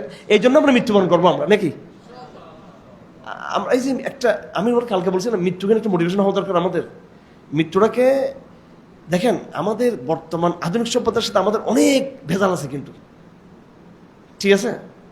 গণতন্ত্রের কনসেপ্ট, এই মুক্তমনের কনসেপ্ট, ব্যক্তি স্বাধীনতার নামে তথাকথিত ইত্যাদি ইত্যাদি যত রকমের ফাইজলামি, নারীবাদ, এই জীবন নিয়ে এরা টোটালি এরা মৃত্যুটাকে একটা দুর্ভাগ্য মনে করে, ঠিক কিনা?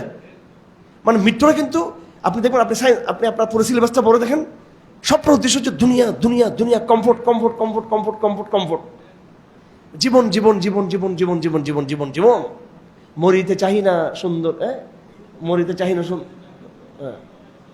দেখছেন এদের এদের এদের এদের নবীদের, রবীন্দ্রনাথ ঠাকুর, বাবু ঠাকুর, এদের কবিতা। আর মুসলমানদের মধ্যে এক দুষ্ট বলছিল, বাবার 22 কোষ কে আলম দুবারা নিস্ত, যে খাওয়া দাওয়া ফুর্তি করো, আবার জীবন আর নেই, একটাই আছে জীবন। এরা কি বলে, জীবন একটাই, যা মজা করি না। মানে পুরো জীবনটাকে একটা তারা সৌভাগ্যের হিসেবে দেখে, মৃত্যুটাকে তারা সৌভাগ্য হিসেবে তারা কি মনে করে না। আমরা মৃত্যুটাকে কি মনে করি? সৌভাগ্য, মানে পরম সৌভাগ্য মনে করি, কারণ মৃত্যুর জন্যই আমাকে সৃষ্টি করা হয়েছে, ঠিক আছে? মৃত্যুর জন্যই, কারণ আমি আমার রবের কাছে যাবো, আমার রবের কাছে যাবো। দেখেন এই মোটিভেশনের ফায়দা কি জানেন? এই মোটিভেশনের ফায়দাটা হলো,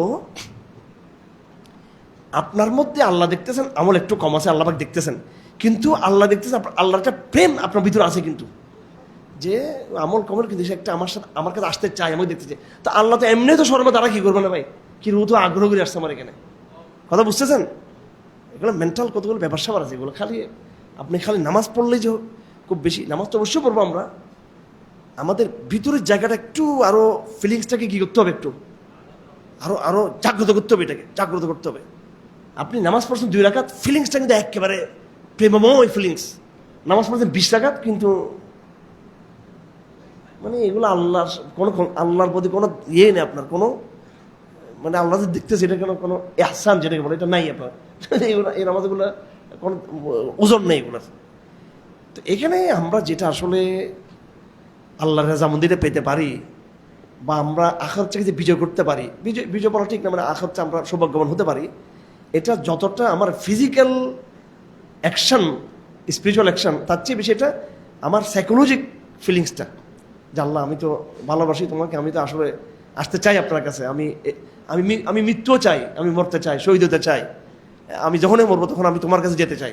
আল্লাহু আকবার। এই ফিলিংসটার কারণে আল্লাহ পাক, এটা ইমানের ব্যাপার সবাই, এটা সমস্ত আবাদত হচ্ছে এই ফিলিংসটা বড়, একটা মহব্বতের ফিলিংস। আল্লাহ পাক ইনশাআল্লাহ শাস্তি তাকে আশা করা যায়। এই জন্য আসুন আমরা আল্লাহকে ভালোবাসি, ঠিক আছে? একটা প্রেম অন্তর ঢুকাই, আবাদতের মধ্যে প্রেমের সাথে আবাদত করি, ঠিক আছে? সেজদাটা করি, একটু প্রেমের সাথে সেজদাটা করি, ঠিক? হ্যাঁ, কেমন একটা প্রেম নিয়ে করি, আল্লাহর প্রেম নিয়ে। বাসায় যখন আমরা চলে যাব, স্ত্রীদের চেয়েও আল্লাহকে, সন্তানদের চেয়েও আল্লাহকে, আরামাইশের চেয়েও আল্লাহকে ইয়ে দিব। ঘরের আরামাইশে হারিয়ে না যায়, প্রত্যেকের শেষ সাথে আমরা উঠিয়ে যাই আল্লাহর প্রেমে। আশা করা যায় আল্লাহ আমাদের সমস্ত গুনাহ মাফ করে, আল্লাহ আমাদেরকে এটা আশা করা যায়, এই ভিতরে যে ফিলিংসটা যদি থাকে। কেন আমি কেন এই কথা বলতেছি? আল্লাহ বলতেছেন, কাফেরদেরকে ব্লেম দিচ্ছেন, কাল্লা ইন্নাহুম আর রাব্বিহিম ইয়াওমাইদিন লামাহজুবুন, কাফেরদেরকে আমি দেখা দিব না, পর্দা থাকবে। কাফের আমাকে কি করতে পারবে? দেখতে পারবে না। মুমিনরা আমাকে দেখতে পারবে। তো মুমিন মানে কি? যার মধ্যে কি আছে? প্রেম আছে। আল্লাহু আকবার। যাই হোক, সময়টা শেষে। তো এরপরে জান্নাতের বর্ণনা আসছে এখানে, আর রাহিকুল মাখতুম, ঠিক আছে?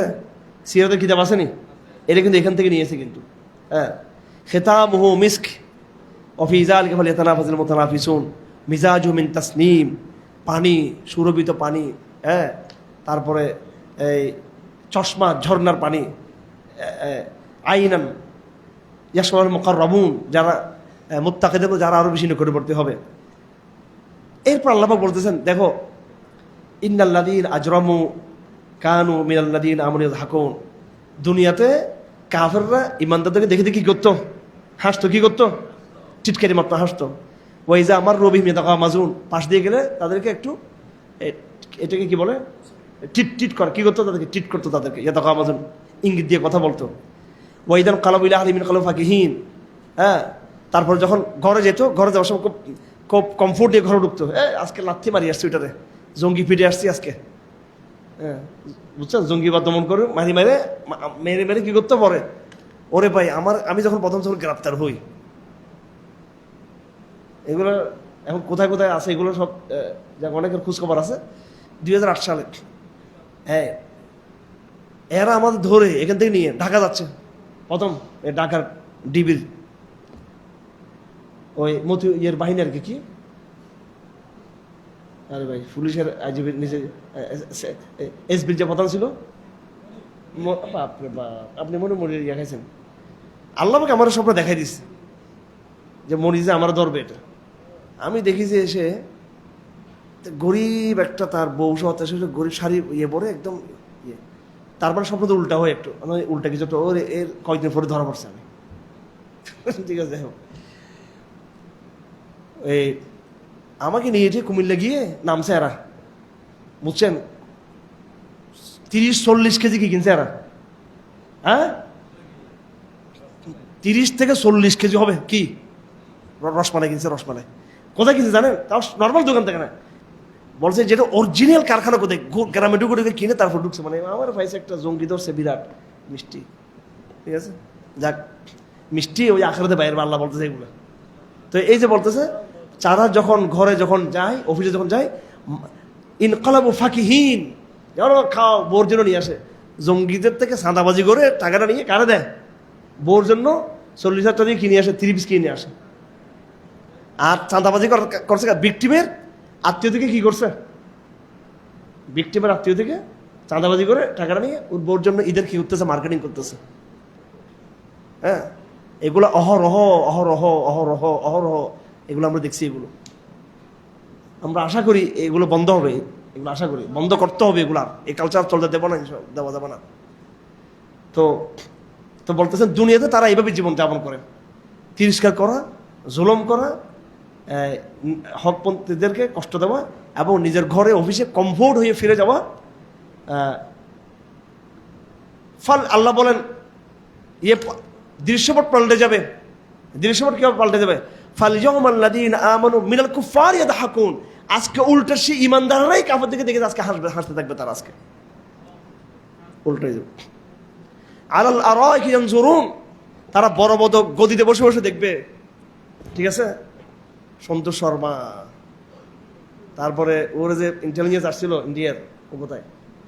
আমাকে যখন এই সন্তোষ এবং ওই ইন্ডিয়ান ওই পাপেট যে রয়ের ইয়ে ছিল, যখন জিজ্ঞাসাবাদ করতেছে বাংলাদেশের পুলিশের মোনাফিকগুলো, ওদের সামনে জোস টোস, আমি দেখেন ক্যাপ্টেন কাপ পড়ার ক্ষুধার্ত পিপাসার্থ আমি, হ্যাঁ, ক্ষুধার্ত পিপাসার্থ, আর এদের সামনে জোস টোস একবার সব খাচ্ছে। আর আমি জিজ্ঞেস করতে, আমাদের এই জায়গার মধ্যে আল্লাহ তোদের জাহান্নাম ঘটাবে, একদিন জান্নাতের মধ্যে আমি এই জায়গা পড়বো, তোদেরকে আল্লাহ জাহান্নাম অপেক্ষা করতে হবে। আল্লাহ দুনিয়াতে আল্লাহ লাঞ্ছিত করে দিয়েছে এদেরকে, সোরের মধ্যে থাকে সন্তোষ শর্মা এখন।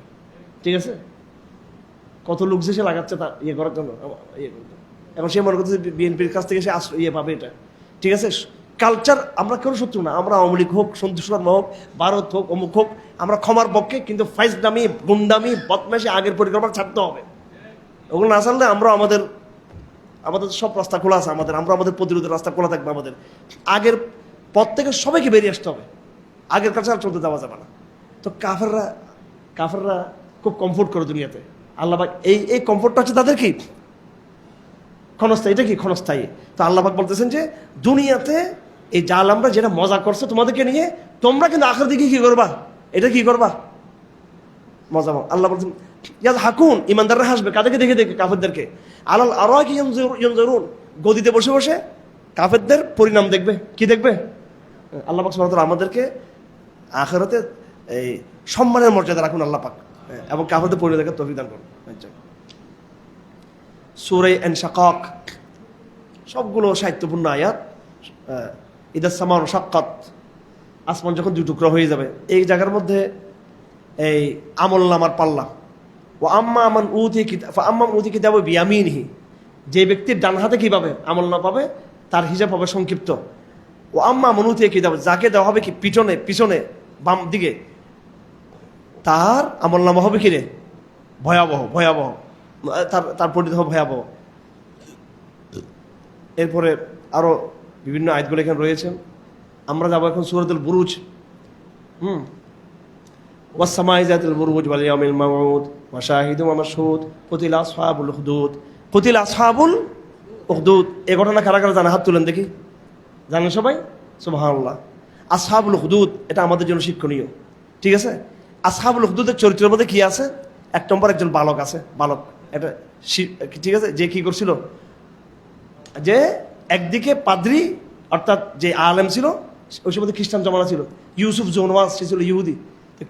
খ্রিস্টান ধর্ম ছিল সেই সময়, আসল ধর্ম ছিল সেটা, তো হক ধর্ম একদম। আমাদের নবীজির মাত্র আগমনের কয়েক বছর আগের ঘটনা এটা, 50-60-70 বছর আগের ঘটনা ছিল এটা। হযরত ওমর রাদিয়াল্লাহু আনহু তার কবরটাকে আবিষ্কার করতে পারছেন বলে জানা যায় ইতিহাসে। হ্যাঁ, ওইভাবে শুয়ে আছে ওই বালক। তো তার বৈশিষ্ট্য কি? সে একদিকে পাদ্রী, আরেকদিকে কি জাদুঘর। সে আল্লাহকে বলছে, আল্লাহ আমাকে হক জাহের করে দাও। আপনার ঘটনা জানানো অবশ্যই। পর হক জাহের হয়ে গেছে, পাথর মারছে, ওই জন্তুরে কি মারা গেছে। তো পাদ্রী বলছে, এটা ওদেরকে বলিও না, হ্যাঁ, যে আমি তোমার জন্য বিরাট ভবিষ্যৎ আমি দেখতেছি। জাদুঘর মুসলমান হয়ে গেল, এলাকার লোক মুসলমান হয়ে গেল, হ্যাঁ, তাকে হত্যা করে বুচ্চাত ইয়ে করা হলো, কোনো ফায়দা হয় নাই। পাহাড়ের নিচে সমস্যা হয় নাই, সমুদ্রের নিচে কোনো ইয়ে হয় নাই। সে বলছে, তুমি যতক্ষণ না বলো বিসমি রব্বি হাযাল গোলাম, এর আগ পর্যন্ত তোমাকে হত্যা করতে পারবো না। পরে বিসমি রব্বি হাযাল গোলাম বলছে, তখন তারপর তাকে হত্যা করতে পারছে, তাকে শহীদ করতে পারছে। এবং ইতিহাসে এটা পাওয়া যায়, ওমর খাত্তাব রাদিয়াল্লাহু আনহু ওই লাশটা কি করছেন, যেখানে তার আছে ওই জায়গাটা তিনি মেনশন করেছেন। যাই হোক, এই আসহাবে উখদুদের মধ্যে পরবর্তী জোয়ার শুরু হয়ে গেছে, নারী পুরুষ আবাল সবাই কি হয়ে গেছে। এই এই এই যুবকের ইমানি জজবা দেখে আল্লাহ পাক আপনাদেরকে সেরকম ইমান বলা বানা দিক। একজন জাগবে, পুরো জাতিকে জাগায় দিবে। একজন যুবক যে পুরো জাতিকে জাগায় দিবে, সুবহানাল্লাহ। এবং এমনভাবে তারা ইমানকে দেখেছে, মৃত্যুকে তারা বরণ করে নিয়েছে। আগুনে কি করা হচ্ছে? নিক্ষেপ করা হচ্ছে। ওই জায়গায় হাদিস একটা ঘটনা আছে, বড় হৃদয় বিদার ঘটনা। একটা মা যখন আগুনে যখন তাকে নিক্ষেপ করা হচ্ছিল, সে যখন আগুনে যখন সে ঝাঁপ দিবে, হয়তো ইমান, হয়তো আগুন, নয়তো কুফর। তারা তো কুফর গ্রহণ করার সময় আগুনে তাদেরকে পুড়িয়ে মারা হয়েছে। ওই মা যখন দুধের বাচ্চা ছিল, সে মা তো ইমানদার, বাচ্চার জন্য কি করলো? সে বাচ্চার জন্য সে একটু ভয় পেয়ে গেল। ঠিক আগুনের নামার মুহূর্তে সে বাচ্চার জন্য একটু থমকে গেল। তৎক্ষণাৎ শিশু, হাদিসে আছে কয়েকটা বাচ্চা কথা বলেছে, 3জন বাচ্চা একদম নির্বোধ অবস্থায় দুধ খাওয়া অবস্থায় কথা বলেছে। একজন ঈসা ইবনে মারইয়াম, আরেকজন হচ্ছে কি এই বালক। সে বলছিল, ইসবিরি উম্মা ফাইন্নাকা আল হক, মা তুমি ধৈর্য ধারণ করো, তুমি হকের উপর আসো, তুমি ঝাঁপিয়ে পড়ো, তুমি আমাকে নিয়ে। হাদিস শরীফ আছে, এই সন্তান, দুধের সন্তান, সে কথা বলেছিল। কি বলেছে? ইসবিরি উম্মা ফাইন্নাকি আলাল হক, ধৈর্য ধারণ করো মা, তুমি ঝাঁপিয়ে পড়ো, তুমি সত্যের উপর তুমি আসো। এই শিশু কথা বলেছেন। মারিয়াম নে হযরত ঈসা কথা বলেছেন। আরেকজন মেয়েকে মিথ্যা অপবাদ দেওয়া হয়েছিল, জেনার অপবাদ দেওয়া হয়েছিল তার। জি, হ্যাঁ জি। তো তো তো সেই সময় ওই তার যখন পেটে বাচ্চা হয়েছে, তো তুমি না মেয়েকে নাও, একজন বুজুর্গ যখন দেওয়া হয়েছিল, যার পেটে বাচ্চা হয়েছে, তো বলো তোমরাও বাচ্চাকে জিজ্ঞেস করো। তখন এই বাচ্চা বলছে, না আমার সাথে উনি কি করো নাই, জানাতে লিপ্ত হন। এই 3জন বাচ্চার কথা আছে হাদিসে। তার মধ্যে ওয়াস-সামাই যাতিল বুরুজের যে ঘটনা, এই ঘটনার মধ্যে এই ঘটনা রয়েছে, যুক্ত রয়েছে। যাই হোক, অনেক শিক্ষণীয় ঘটনা। আসহাবুল উখদুদ আমাদের জন্য বড় একটা, আমাদের জন্য শিক্ষণীয় বিষয়। আল্লাহ পাক সুবহানাহু ওয়া তাআলা এই ঘটনা থেকে আমাদেরকে ঈমানের জন্য সর্বোচ্চ ত্যাগ স্বীকার করার। আজকে দেখুন, সেই বাচ্চার পরিণতি কত ভয়ঙ্কর হয়েছে, ঠিক আছে, কিন্তু যারা ঈমানদার, এরা আল্লাহর কাছে এরা জান্নাতের সওগাত পেয়েছে, এবং ইতিহাসে তাদের একটা বিরাট একটা সম্মানের জায়গা হয়ে গেছে ঈমানের। আচ্ছা, যাই হোক, এরপরে এই সূরাটা শেষ হচ্ছে ওয়াসসামা বাল হুয়া কুরআনুম মাজিদ ফি লাওহিম মাহফুজ, ওয়াসসামাই ওয়াত তারিক ওয়া মা আদরাকা মাত তারিক আন-নাজমুস সাকিব। আল্লাহ পাক একটা তারিক, একটা নক্ষত্র আছে, তার নাম হচ্ছে তারিক, তার কসম খেয়েছেন। কসম খেয়ে আল্লাহ পাক এখানে মানুষের সৃষ্টির রহস্য আল্লাহ পাক বলেছেন এখানে যে মানুষকে নারী এবং পুরুষের পানি থেকে তৈরি করা হয়েছে। হ্যাঁ, মিনবাইন উসুল তরাইব, পুরুষদেরটা পিঠের থেকে আসে, মেয়েদেরটা বুক ইয়ে থেকে যায়, যেভাবে আল্লাহ পাক এখানে বিবরণ দিয়েছেন। আল্লাহ পাক এটা বলেছেন। তারপর আসমানের কসম, জমিনের কসম খেয়েছেন। ওয়াসসামাই যাতির রাজঈ, মানে আসমান থেকে বৃষ্টি হয়। ওয়ালাদি যাতির সাদঈ, জমিন থেকে উৎপন্ন হয়, এটা কসম খেয়েছেন। ইন্নাহু লাকাউলুল ফাসল, কোরআন হচ্ছে একদম চূড়ান্ত সিদ্ধান্ত। ওয়া মা হুয়া বিল হাজল, ইন্নাহুম ইয়াকিদুনা কাইদা, কাইদুন মাকরুন, তারা চক্রান্ত করে, আল্লাহ বলে আমি পাল্টা চক্রান্ত করি। সাব্বিহ ইসমা রাব্বিকাল আলা, এই সূরাটা বড় গুরুত্বপূর্ণ সূরা, এই সূরা বড় গুরুত্বপূর্ণ সূরা। এটা পড়ার সময় সুবহান রাব্বিল আলা পড়তে হবে। নামাজ যখন আপনি বলবেন সাব্বিহ ইসমা রাব্বিকাল আলা, তো কি বলবেন? সুবহান রাব্বিল আলা পড়বেন। এখানে এই সূরার এক লাইনের ভিতরে বৈজ্ঞানিক আলাপ আছে। এখানে সাব্বিহ ইসমা রাব্বিকাল আলা আল্লাযী খালাকা ফাসাওয়া ওয়াল্লাযী কদ্দারা ফাহাদা, কয়েকটা শব্দ। খালাকা, খালাকা মানে সৃষ্টি, আরটা হচ্ছে শৈল্পিকতা, যে আমি শুধু সৃষ্টি করছি তা না, আমার সৃষ্টির মধ্যে শৈল্পিকভাবে আমি চমৎকারভাবে সৃষ্টি করেছি। একটা বলা হয় খালেক, আরটা হচ্ছে সানে। খালেক মানে হলো বানানো, আরটা হচ্ছে সুন্দর করে বানানো। আল্লাহ মানুষকে সৃষ্টি করেছেন। সাওয়া মানে, সাওয়া বলা হলো নাকটা যত, আচ্ছা নাকটা যদি একটু লম্বা হইতো আমাদের কি হইতো? একটু কল্পনা করতো, নাকটা একটু কি আর একটু লম্বা, নাকটা আরো সুন্দর লাগতো আমাদেরকে, নাকি না? চোখ দুইটার জায়গায় তিনটা হলে কেমন লাগতো? হ্যাঁ, সত্যি বেশি লাগতো। এবং চোখ দুইটা যদি এখানে হয়, যদি কপালে যদি হইতো দুইটা চোখ, কেমন লাগতো আমাদের? ফাসাওয়া, যেটা যেখানে করতে হয়। হ্যাঁ, আমাদের হাতটা যদি আর একটু লম্বা, হাতটা লম্বা হলে আর একটু নিতে পারতাম আমরা। হাতটা আমাদের গঠন তো একটু, হাতটা একটু লম্বা, কেমন লাগতো আমাদের? মানে সব কিছুর মধ্যে একটা কি আছে? তাসবিয়া, কদ্দারা, তাকদির, পরিমাপ। এখান থেকে সূর্য যেখানে এখানে আছে, সূর্য যে জায়গায় রাখা হয়েছে এই জায়গা থেকে যদি পিছন থেকে চলে যায়, এটা কি হয়ে যাবে? আইস হয়ে যাবে। সূর্য যেখানে আছে সেখান থেকে একটু যদি অ্যাডভান্স হয়, এটা কি হয়ে যাবে? অগ্নিকুণ্ড হয়ে যাবে। এটা ঠিক কিনা? হাজার বছর, কত বছর আল্লাহ জানে। এর তাকদির একটা হচ্ছে তাসবিয়া, নিপুণভাবে সৃষ্টি করা, তাকদির পরিমাপ অনুযায়ী করা। ফাহাদা, হেদায়ত। হেদায়ত মানে গরমকাল আসবে, দেখবেন আপনি পানি বোতলটা এখানে রাখছেন পিঁপড়া না হতেন, ওই পিঁপড়া কোত্থেকে আসে দেখবেন ঠিক সেই জায়গা আমাদের পৌঁছে গেছে কিন্তু, ঠিক না বেঠিক? আর যেমন আমাদের মধুতে যে ডিস্টার্বগুলো করে নাকি, ওরা কে বলছে মধু যে এখানে আছে, এটা হচ্ছে কি হেদা, কি ফাহাদা। আমাদের বাসায় এখন তো কবুতরগুলো একটু বড় জায়গাতে ইয়ে থাকে। আগে আমার মামা মারা গেছে, একটা মামা ছিল, বহুত স্মার্ট মামা ছিলেন আমার, উনি পাখিটাকে শিখে করতেন অনেক। একটা মামা ছিল, মামা ভেরি, মানে মামার হুন্ডা যখন আসতো এখানে খবর করে ফেলতো এখানে। তো মামার ইয়ারকান ছিল, হুন্ডা ছিল, খুব সুন্দর ছিলেন মামা। তো এখন পাখি, উনি বলছে তোরা কবুতর পালসটা করেন। উনি নিজে এসে গেলে আমাদের কবুতরের কী করছেন এখানে, পাখি বাসা বেঁধে দিলেন। দেখুন কবুতর চোখটা কত ছোট, এটা হচ্ছে হেদায়েত বুঝাচ্ছি। এই কবুতরটা সকালবেলা চলে গেল, আমরা বিকাল অপেক্ষা থাকতাম, আমাদের কবুতরগুলো ফিরে আসে, পরে বিকাল আবার শাঁ করে কবুতরগুলো কী করতে পারে, ফিরে চলে আসতো। ভাই আমরা এত বড় মানুষ হইও বিমানে যখন চড়ি, আমি লালখা বাজারটা খুঁজি, কোথায় লালখা বাজারটা, একবার না দুইবার দেখছি মাত্র। আমাদের কষ্ট হয় কিন্তু এটা ইয়ে করতে। আর কবুতর ছোট পাখি, সে কোথায় কোথায় চলে গেছে রাতে বেলা, কিন্তু সে ঠিকই কিন্তু তার কি করতেছে, আর কি জায়গায় চলে আসতেছে, ঠিক কিনা? একটা কাউয়া, যেটা এগুলো এখানে অনেক কাক থাকে এখানে, এখানকার কাউয়াগুলো সারাদিন কোথায় কোথায় কী করে গিয়ে আবার ওই যে গাছে থেকে সে গাছে কিন্তু চলে আসতেছে। কিন্তু হচ্ছে কিনা এরকম? অনেক সময় এরা 100 মাইল অতিক্রম করে আবার কি হয়, তারা ফিরে চলে আসে। এটাকে বলে হেদায়ত। পাখি যেমন তার নিড়ে ফিরে আসতে পারে, মানুষ অবশ্যই আল্লাহকে পাবেই পাবে, এটা যে তার মধ্যে মনের কি থাকে, সেই ইয়ে থাকবে। হালাতাকা হাদিসুল গাশিয়া উজুহু ইয়াউমাইদিন খাশিয়া, কিয়ামতের দিনের কথা, এবং বিভিন্ন মানুষের মধ্যে বিভিন্ন প্রকার হবে তাদের কথা, সৃষ্টির রহস্যের কথা, উটকে দেখা, আসমানকে, জমিনকে, পাহাড় পর্বতকে দেখার কথা বলা হয়েছে। ওয়াল ফাজরি ওয়ালাইল আশ ওয়াশাবিল ওয়াতর, আল্লাহ কসম খাচ্ছেন ফজরের কসম, এবং জিলহজ মাসের দিনের রাতের কসম, কোরবানির দিনের ইয়াম আরফার কসম, কোরবানির দিনের কসম। তারপর ফেরাউন, সামুদ, জাত, এদের ধ্বংসের কথা আল্লাহ এখানে বলেছেন। আল্লাহু আকবার। হ্যাঁ, তো মানুষের ব্যাপারে বলতেছেন, মানুষ হচ্ছে ইজা মাবতালা হুরাব্বু ফাকরামাহু নাআমা, মানুষকে যখন আল্লাহ পাক সম্মান করেন, নিয়ামত দিলে বলে আল্লাহ আমাকে সম্মান করছে, আর নিয়ামতটা একটু কমাই দিলে বলে আল্লাহ আমাকে লাঞ্ছিত করছে। টাকা পয়সা না থাকলে বলে দূর আমার ভাগ্য খারাপ। টাকা পয়সা কম থাকা যে কত কপাল জানেন, এটা টাকা না থাকাটা, কম থাকাটা, টাকা না থাকা, সম্মান না থাকা, ক্ষমতা না থাকা, টাকা এবং কি ক্ষমতা না থাকা, এটা কোন সময় এটা আরেকদিন মোটিভেশন করবে। এটা টাকা কম থাকার মধ্যে কত কল্যাণ, টাকা যত বেশি থাকবে এটার মধ্যে একটা অকল্যাণ থাকে কিন্তু।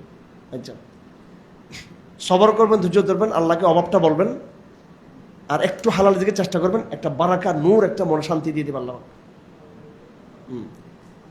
আমরা বলিনি যে একদম হাত পা গুটিয়ে বসে দেখবেন, ছোট একটা চার দোকান দিবেন, মুদির দোকান দিবেন, বা আপনার যদি বিজনেস থাকে বড় বিজনেস করেন, কিন্তু এটার উপর ভরসা করবেন না। আপনি আল্লাহর ভরসা করবেন, তাকওয়ার উপর থাকবেন, হালাল রিজিক করবেন।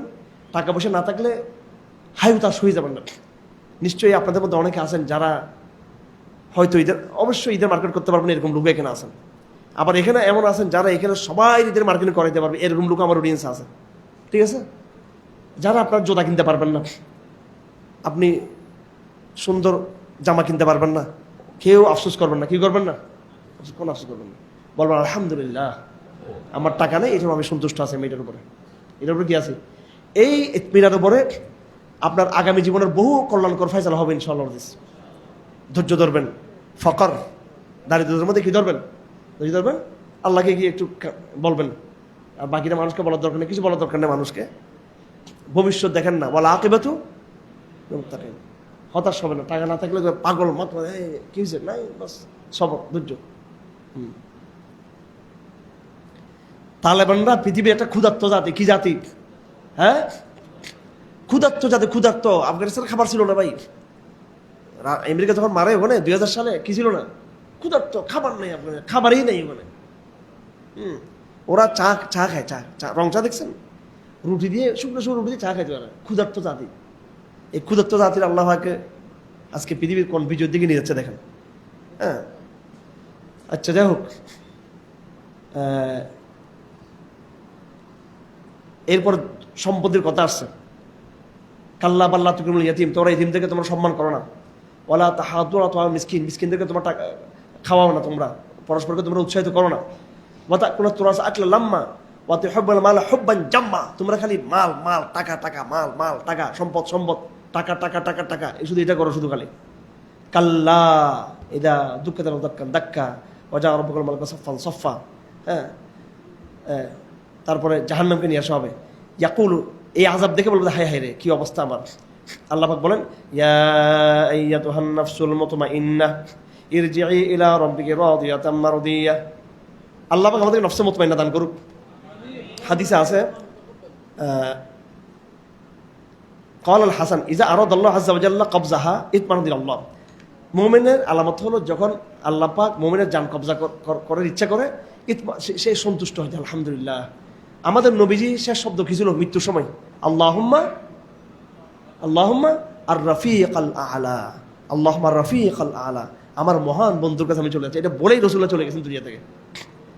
তো আল্লাহ পাক বলেন, ইয়া আইয়ুহান নাফসুল মুতমাইন্না, হে নফসে মুতমাইন্না, যারা আল্লাহর উপর সন্তুষ্ট, রাদিতু বিল্লাহি রাব্বা ওয়া বিল ইসলামি দীনা ওয়া মুহাম্মাদিন নাবিয়্যা। নফসে মুতমাইন্না, আট হচ্ছে নফসে লাওয়ামা, আট হচ্ছে নফসে আম্মারা। হ্যাঁ, তো নফসে মুতমাইন্না যাদের আছে, আল্লাহ পাক বলেন, ইরজিই ইলা রাব্বিকা রাদিয়াতাম মারদিয়্যা ফাদখুলি ফি ইবাদি ওয়াদখুলি জান্নাত, আসো তুমি জান্নাতে ঢুকে যাও। আচ্ছা, লা উকসিমু বিহাদাল বালাদ ওয়া আনতা হিল্লুম বিহাদাল বালাদ, মক্কা কসম খেয়ে আল্লাহ পাক এখানে কোরআন নাযিল করতেছেন। লাকাদ খালাকনাল ইনসানা ফি কাবাদ, মানুষকে আল্লাহ পাক কষ্টের মধ্যে সৃষ্টি করেছেন। হ্যাঁ, এরপরে আল্লাহ পাক বলতেছেন, আমি তোমার চোখ দুটো আমি দিয়েছি, মুখ দিয়েছি, ঠোঁট দিয়েছি আমি।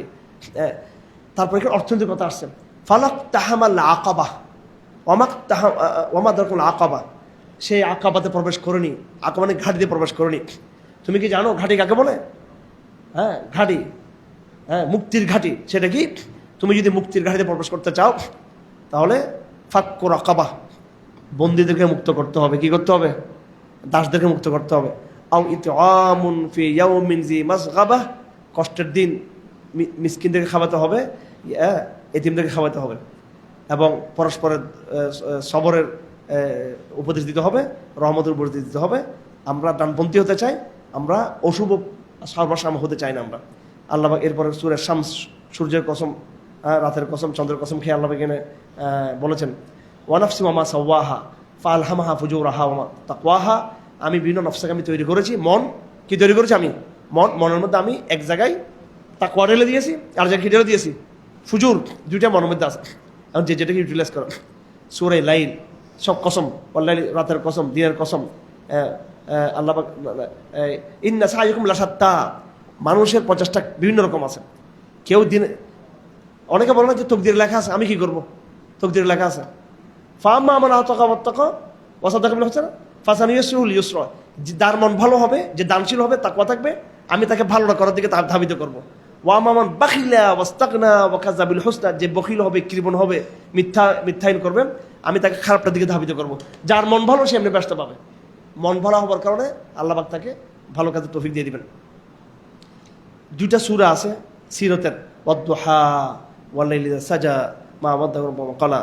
এখানে আল্লাহ বলেছেন আল্লাহ ইয়াজিদকা ইয়াতীমান ফাআওয়া ওয়া ওয়াজাদাকা দাল্লান ফাহাদা, আলাম নাশরাহ লাকা সাদরাক ওয়া ওয়াদা'না আনকা বিজরাক। এই দুইটা সূরা আল্লাহ নবীজি সম্পর্কে বলেছেন, ওনার প্রশংসা, ওনার সম্মান, ওনার মর্যাদা, এবং ওনাকে কষ্টের পর আল্লাহ পাক যে মুক্তি দিয়েছেন সেটা বলেছেন। তারপর সূরা 3 ওয়াত-তিনি ওয়াজ-যাইতুন ওয়া তুরি সিনিন ওয়া হাযাল বালাদিল আমিন লাকাদ খালাকনাল ইনসানা ফি আহসানি তাকওয়িম। আল্লাহ পাক কার কসম খাইয়েছেন? 3 ফল, জৈতুন ফল, তুরে সিনিন। এগুলো বাদ দিয়ে আমরা এখানে কি খাই বাংলাদেশে? হ্যাঁ, আমরা আলতু ফালতু খাবার মধ্যে আমরা আছি। ভালো ভালো এইগুলো জৈতুন তেল আমরা ব্যবহার করি না, সবাই জৈতুন তেল ব্যবহার করবেন, ঠিক আছে? আল্লাহ পাক বলেন আমি মানুষকে উত্তম কাঠামো তৈরি করেছি। সূরা দ্বীনের আয়াত নম্বর 4 থিওরি অফ এভলিউশনকে নাকচ করে, বিবর্তনবাদকে কি করে নাকচ করে। বিবর্তনবাদ বলে যে আল্লাহ এইভাবে আমাদের সৃষ্টি করে নাই, আমরা বিবর্তনবাদ দিয়ে এইভাবে আসছি। আমরা আজকে কে জানার সাথে করছে বলে অ্যাপয়েন্টমেন্ট সেক্টর থেকে একসময় কি বিবর্তনবাদ দ্বারা চলে যাবে। এই ভাইটা ছোটো পিচ্ছিটা কোথায়?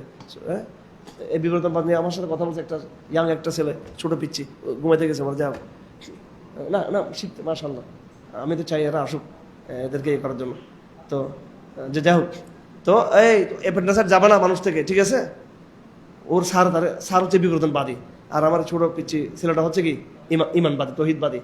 হ্যাঁ, ইনশাল্লাহ তার বিজয় হবে ইনশাল্লাহ। তার আমি বই পুস্তক শিখিয়ে দিয়েছি ইনশাল্লাহ। বিবর্তনবাদের 12টা বাদী আমরা ইনশাল্লাহ হাদিস, ঠিক আছে? হ্যাঁ, বিবর্তনবাদ নিয়ে একদিন ক্লাস করে নেবো ইনশাল্লাহ, এই যে ঈদের পরে ইনশাল্লাহ। যাক, হ্যাঁ, আচ্ছা, ইকরা চলে আসছে এবার।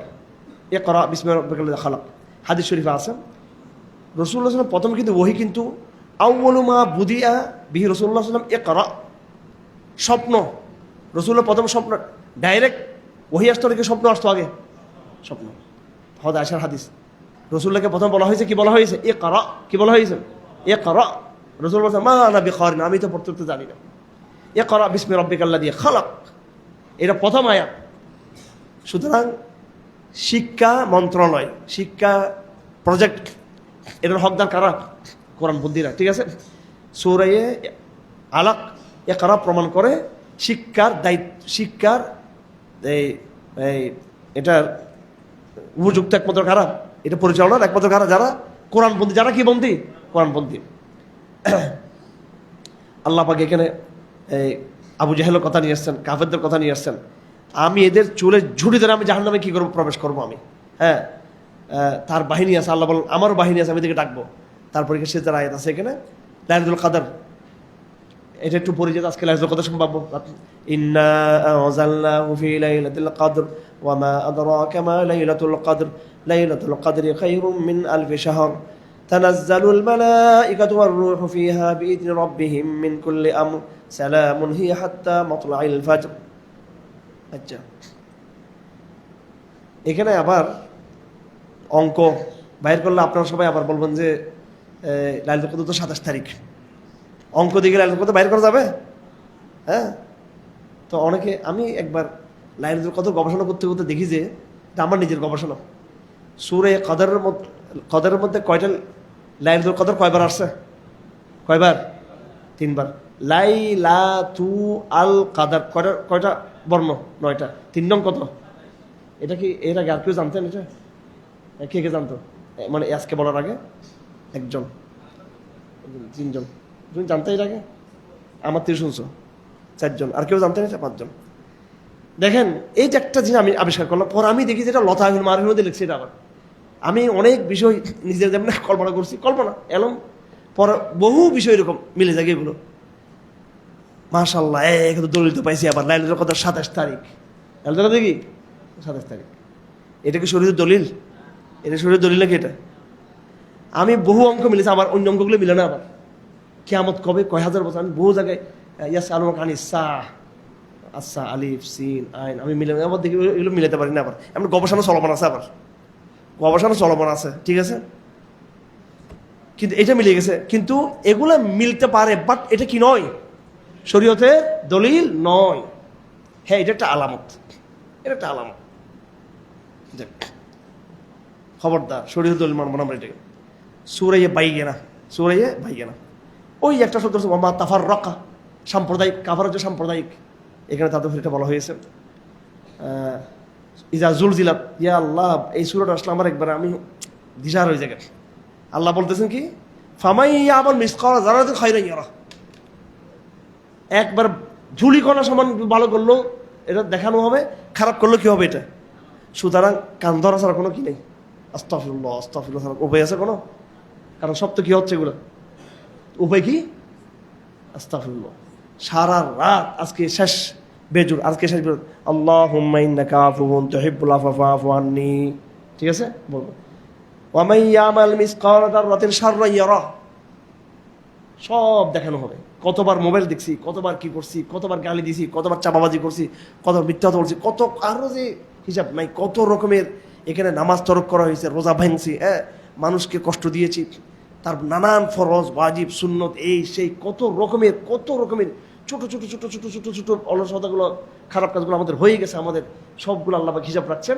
এগুলোকে ভ্যানিশ করার একটা সেটা হচ্ছে কি আল্লাহুম্মা ইন্নাকা আফুউন ওয়াল আদিয়াত দবহা, সূরা আদিয়াত, ওয়াল আদিয়াত দবহা ফাল মুরিয়াতি কাদহা, শপথ ঊর্ধ্বশ্বাসে গমনকারী অশ্বসমূহের এবং ক্ষুরাঘাত থেকে অগ্নিবিচ্ছুরক অশ্বসমূহের, ফাল মুগীরাতি সুবহা প্রভাতকালে আক্রমণকারী অশ্বসমূহের শপথ, ফাসানাবি নাকা অথবা তারা ধুলো উৎক্ষেপণ করলো, ফাওয়াসাতনাবিহি জামা তারা শত্রুর অভ্যন্তরে ঢুকে পড়লো। দেখছেন কার কসম এগুলো? ঘোড়া ঘোড়া ঘোড়া। ইন্নাল ইনসানা লাফি কানুত, এরপর মানুষের কথা বলছেন আল্লাহ পাক, এবং ওয়াহসিল মাফি সুদূর, মানুষের হৃদয়ের কথা বলেছেন। ইন্নাহু লিহুব্বিল খায়লা শাদীদ, মানুষ আবার মালের জন্য পাগল, অর্থের জন্য এটা বলছেন। আল কারিয়াতু মাল কারিয়াহ ওয়া মা আদরাকা মাল কারিয়াহ, কিয়ামতের দিন ভয়ঙ্কর যে কিয়ামতের ঘটনা হবে এই সম্পর্কে আল্লাহ বলছেন। পাহাড়গুলো একবার তুলার মতো হয়ে যাবে এবং মানুষ হবে একবারে মরা বিছানা, এলোমেলো বিছানার মতো মানুষ, ইয়ের মতো। সেদিন যখন কিয়ামতের সংগঠনের জন্য যখন আয়োজন যখন শুরু হবে, ফাম্মা মান সাকুলাত মাওয়াজিনু, যাদের আমলনামা ভারী হবে, ফাই ফি জাতির রাদিয়া, আমলনামা যাদের কম হবে আল্লাহ আমাদের আমলনামাকে ভারী করে দিন, ভারী করে দিন। আলহাকুম তাকাসুর হাত্তা যুরতুম মাকাবির, তুমি এত টাকা হিসেব করে লাভ কি, অনেক অনেক হাড়ি হাড়ি টাকা, কাড়ি কাড়ি টাকা, ছেলে সম্পদ, শেষ তো কবর যেতে হবে। ইলমুল ইয়াকিন বলেন, ইলমুল ইয়াকিন লা তারাবুন্না আল জাহিম সুম্মা লা তারাবুন্না আইনুল ইয়াকিন, ইলমুল ইয়াকিন আইনুল ইয়াকিন, তোমরা বাস্তব সচক্ষে তোমরা দেখবে জাহান্নামে। এখন আমাদের ইয়াকিন আছে, ওই সময় হকুল ইয়াকিন আমরা দেখবো, ওই সময় ইলমুল ইয়াকিন হবে আমাদের। ওয়াল আসরি ইন্নাল ইনসানা লাফি খুসর, এই সূরা বলে দিচ্ছে শুধু আমল ঈমান যথেষ্ট না, ঈমানও লাগবে, আমলও লাগবে। ওয়া তাওয়াসাউ বিল হাক্কি ওয়া তাওয়াসাউ বিস সবরি, দাওয়াতের মেহনত, শরীয়তের মেহনত, জিহাদ, সবটা নিয়ে নসিহা জমা লাগবে, সবটা মিলিয়ে হচ্ছে কি ওয়াইলুল লিকুল্লি হুমাজা লুমাজা, যে ব্যক্তি তিরস্কার করে, মানুষকে উস্কানি দেয়, গীবত করে, পরনিন্দা করে, এবং যে কি করে জামা আমাল আদাদা, সম্পদকে সে গণনা করে এবং সে মনে করে তার সম্পদগুলো কি স্থায়ী হবে। কাল্লা আলাইহিল হোতামা, এগুলো হোতামা, হোতামা হচ্ছে একটা আগুনের নাম, এক প্রকার আগুন, যেমন কি লাজ সাকার, এগুলো আগুনের নাম। তো এই হোতামা কি হবে? নারুল্লাহিল মুকাদা, এই আগুনটা এই কলজের মধ্যে আঘাত করবে, কিসের মধ্যে আঘাত করবে? কলজের মধ্যে আঘাত করবে। বিশেষ করে কাদের জন্য? যারা মাল সম্পদকে জমায় রাখে বেশিরভাগ। আলাম তারা কাইফা নবী আসহাবিল ফিল, সূরা ফিলের কথা আমরা সবাই জানি, ঠিক আছে? আসহাবিল ফিল কথা আমরা কি সবাই জানি। আল্লাহ পাক আবাবিল দিয়ে কি করছেন? এই পুরো বাহিনীকে ধ্বংস করে দিয়েছেন। তো এখন আবাবিল ভাগি কই? এখন আমরা আবাবিল ভাগি ইনশাআল্লাহ, আমরা আবাবিল মিজাইল, আমরা ইসরায়েলের বিরুদ্ধে ইনশাআল্লাহ আজিজ, আরও যত জালেম আছে তাদের বিরুদ্ধে। এই মিম্বরে একজন শেখ আব্দুল গফফার সাহেব, উনি মারা গেছেন, অনেক বড় আলেম, বয়ান করছিলেন। তো আমরা তখন ছোটো ছিলাম, এই একদম ওই জায়গায় এই সুরার পরে বলতেছে আবাবিল এখন আসবে না, তোমরা হচ্ছে আবাবিল। এই 40 বছর আগে, আজকে সে জায়গায় আমি বয়ান করতেছি এখানে। লে ইলাফে কোরাইশ, আল্লাহ নিয়ামত স্মরণ করে দিচ্ছেন এদেরকে, ব্যবসা বাণিজ্যের কোরাইশদের, এরা বণিক ছিল এরা। ফালে আবুদুর রাব্বা হাযাল বাইত, আল্লাহ দুইটা নিয়ামত, দারিদ্র থেকে মুক্তি দেওয়া আর ভয় থেকে মুক্তি দেওয়া, আমরা নিরাপত্তা থাকুক।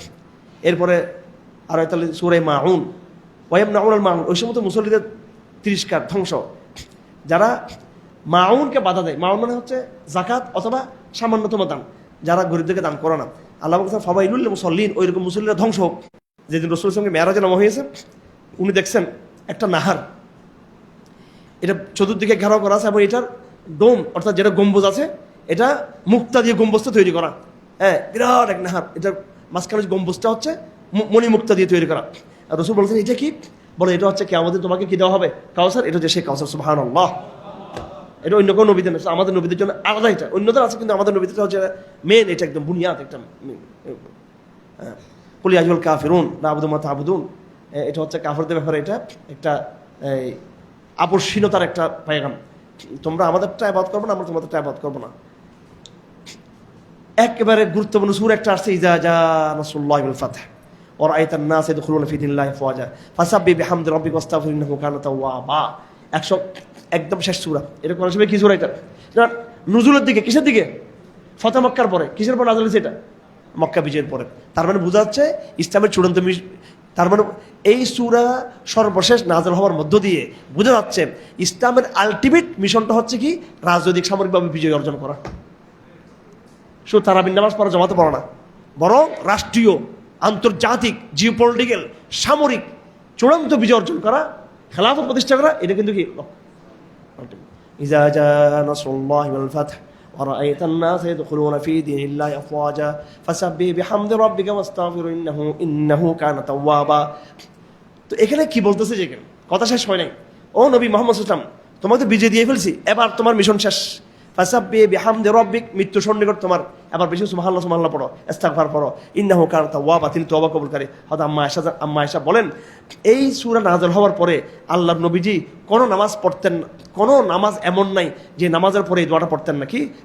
সুবহানাকা রাব্বিনা ওয়া বিহামদিক আল্লাহুম্মা গফিরলি। মৃত্যুর আগ পর্যন্ত দোয়া করতেন। অর্থাৎ যখন আপনার মিশন শেষ হয়ে যাবে, মিশন বিজয় করবেন, এবার মনে করবেন আপনার মৃত্যু কাছে আছে, এবার আপনি কি ইস্তিগফার পড়বেন বেশি বেশি। আমাদের নবীজি শেষ জীবনটা ছিল বেশি ইস্তিগফার পড়া। তো এই সূরা ইযা জা নাসরুল্লাহি নিয়ে চমৎকার ঘটনা আছে। আব্দুল্লাহ ইবনে আব্বাস বয়সও কম ছিল, কিন্তু হযরত ওমর সবসময় তাকে বড় বড় সাহাবাদের সাথে মজমার মধ্যে রাখতেন। তো বয়স্ক সাহাবীরা বলতেছেন যে আমরা শেখ, আমরা বয়স্ক, এই পুচ্ছি ফোলা এখানে সবসময়, ও এখানে কি, ও সবসময় বলে আচ্ছা ঠিক আছে, ও এখানে কি, আচ্ছা ঠিক আছে। ডাকছে একদিন সবাইকে, বলো দেখি ওলামায়ে কেরাম, আমার গবেষণা পরিষদের বড় বড় শেখরা বলেন ইযা জা নাসরুল্লাহি ওয়াল ফাতহ ওয়া রাআইতান নাস, এটাতে কি বলতেছে? এটাতে বলে হ্যাঁ, রোম বিজয় হবে, পারস্য বিজয় হবে, ধন সম্পদ আসবে। সবাই বলতেছে, সব শেখরা। ও পিচ্ছি ফোলা, আপনি নামাজ বসে আছে এখানে, তুমি বলো। সে বলতেছে এটা হচ্ছে রাসূল সাল্লাল্লাহু আলাইহি ওয়াসাল্লামের মৃত্যুর সংবাদ, এটা সূরাটা। ফাকাত আল্লাহ ওইভাবে ওনাকে তাফসীর শিখিয়ে দিয়েছে আব্দুল্লাহ ইবনে আব্বাসকে। তো তাব্বাত ইয়াদা আবি লাহাব, আমরা সবাই জানি আবু লাহাব এর স্ত্রী সম্পর্কে জানি যে রাসূলুল্লাহকে সে কি কষ্ট দিত। আল্লাহ পাক তার সম্পর্কে এখানে কোরআন আয়াত নাযিল করেছেন। এখন কেন আল্লাহ পাক এই শব্দ ব্যবহার করছেন? এটা কুরাইশদের ব্যাপারে এই সময় ওই একটা কাউন্টার করা, এইভাবে অভিশাপ দিয়ে, ওইটাই সময় দাওয়াত ছিল তার। আল্লাহ পাক তার ধ্বংসের বিরোধী আল্লাহ পাক এখানে করেছেন। এটা তাদেরকে দমন করার জন্য সাহিত্যিকভাবে আল্লাহ সুবহানাহু ওয়া তাআলা এই আয়াতটা আমাদের জন্য একটা বড় নজির। এবং বিশেষ করে আবু লাহাবের কথা এবং তার স্ত্রীর কথা, আবি লাহাব এবং তার স্ত্রীর কথা, এবং তার হাম্মালুল হাতব যে লাকড়ি কী করতো, এবং তার ফি জিদি হাবলুম মিন মাসাদ, সেই মাসাদ বলা হয় যে রশি, যেটা খেজুরের যেটা কী করতো, যেটা সে লাকড়িগুলো করে যে মানত সে তৈরি করতো। তো আল্লাহ পাক সুবহানাহু ওয়া তাআলা তার পরিণতির কথা, তার ইচ্ছের কথা এই সূরার মধ্যে একটু গজবের ভাষায় নিয়ে আসছেন। এরপর সূরা ইখলাস, কুল হুয়াল্লাহু আহাদ আল্লাহুস সামাদ লাম ইয়ালিদ ওয়া লাম ইউলাদ ওয়া লাম ইয়াকুল লাহু কুফুয়ান আহাদ। পুরো একমাত্র একটা সূরা, আগাগোড়া তাওহীদ ছাড়া কিচ্ছু নেই এখানে। কি নাই? এমনকি আল্লাহ পাকের কোনো সিফত আসে না এখানে, সবগুলো কি এখানে একদম তৌহিদ, খালাস তৌহিদ। এই জন্য এটাকে কি বলে? ইখলাস। ইখলাস মানে একদম শিরিক মুক্ত কি ইবাদত। এই সূরা হচ্ছে সূরাতুল ইখলাস যেটা বলে। সূরা ফালাক, সূরা নাস, হাদিস শরীফ আছে দুইটা বড় বড় সূরা আমাকে দেওয়া হয়েছে। তাওরাত ইনজিলের মধ্যে ইহুদি খ্রিস্টানদেরকে সূরা দেওয়া হয় নাই।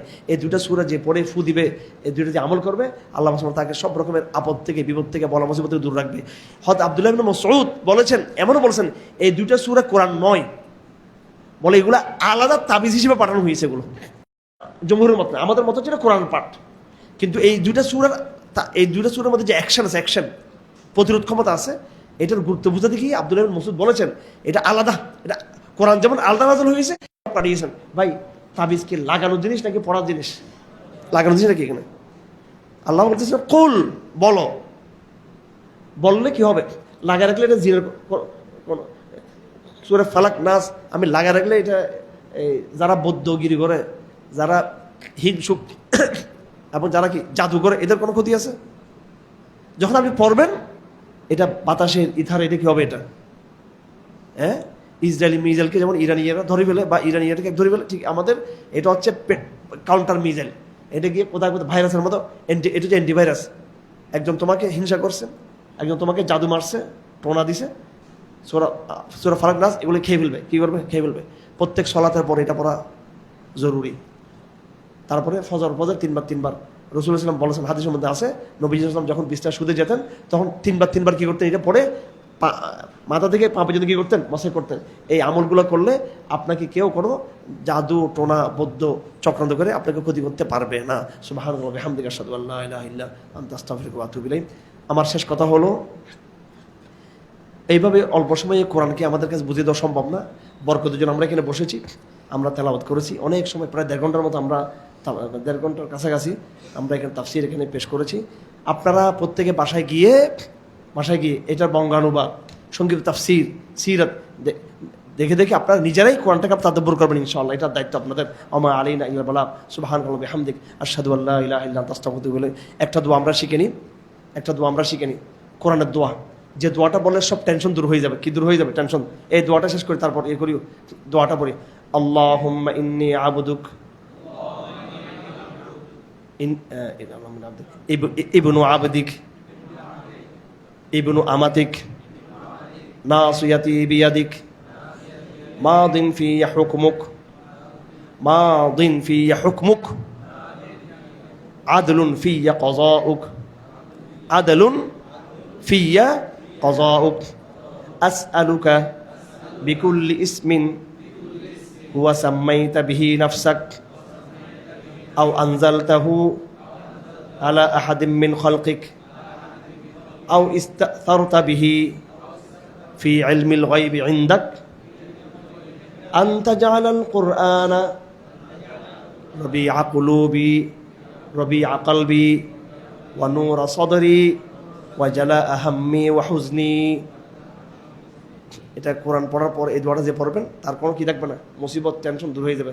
আল্লাহুম্মা ইন্নী আবদুক ইবনু আবদিক ইবনু আমাতিক নাসিয়াতি বিয়াদিক মাদিন ফিয়া হুকমুক আদলুন ফিয়া কাযাউক আসআলুকা বিকুল্লি ইসমিন হুয়া সাম্মাইতা বিহি নাফসাক আও আনজালতাহু আহাদাম মিন খালকিক আলা রুসুলিক أو علمته أحدا من خلقك أو استأثرت به في علم الغيب عندك أن تجعل القرآن ربيع قلبي ونور صدري وجلاء همي وحزني। এটা হচ্ছে চমৎকার একটা দোয়া। ইনশাআল্লাহ কোরআনের মাধ্যমে আমাদের যাবতীয় টেনশন কি হবে, সব রকমের মনের অশান্তি দূর হবে কি দ্বারা? কোরআন দ্বারা।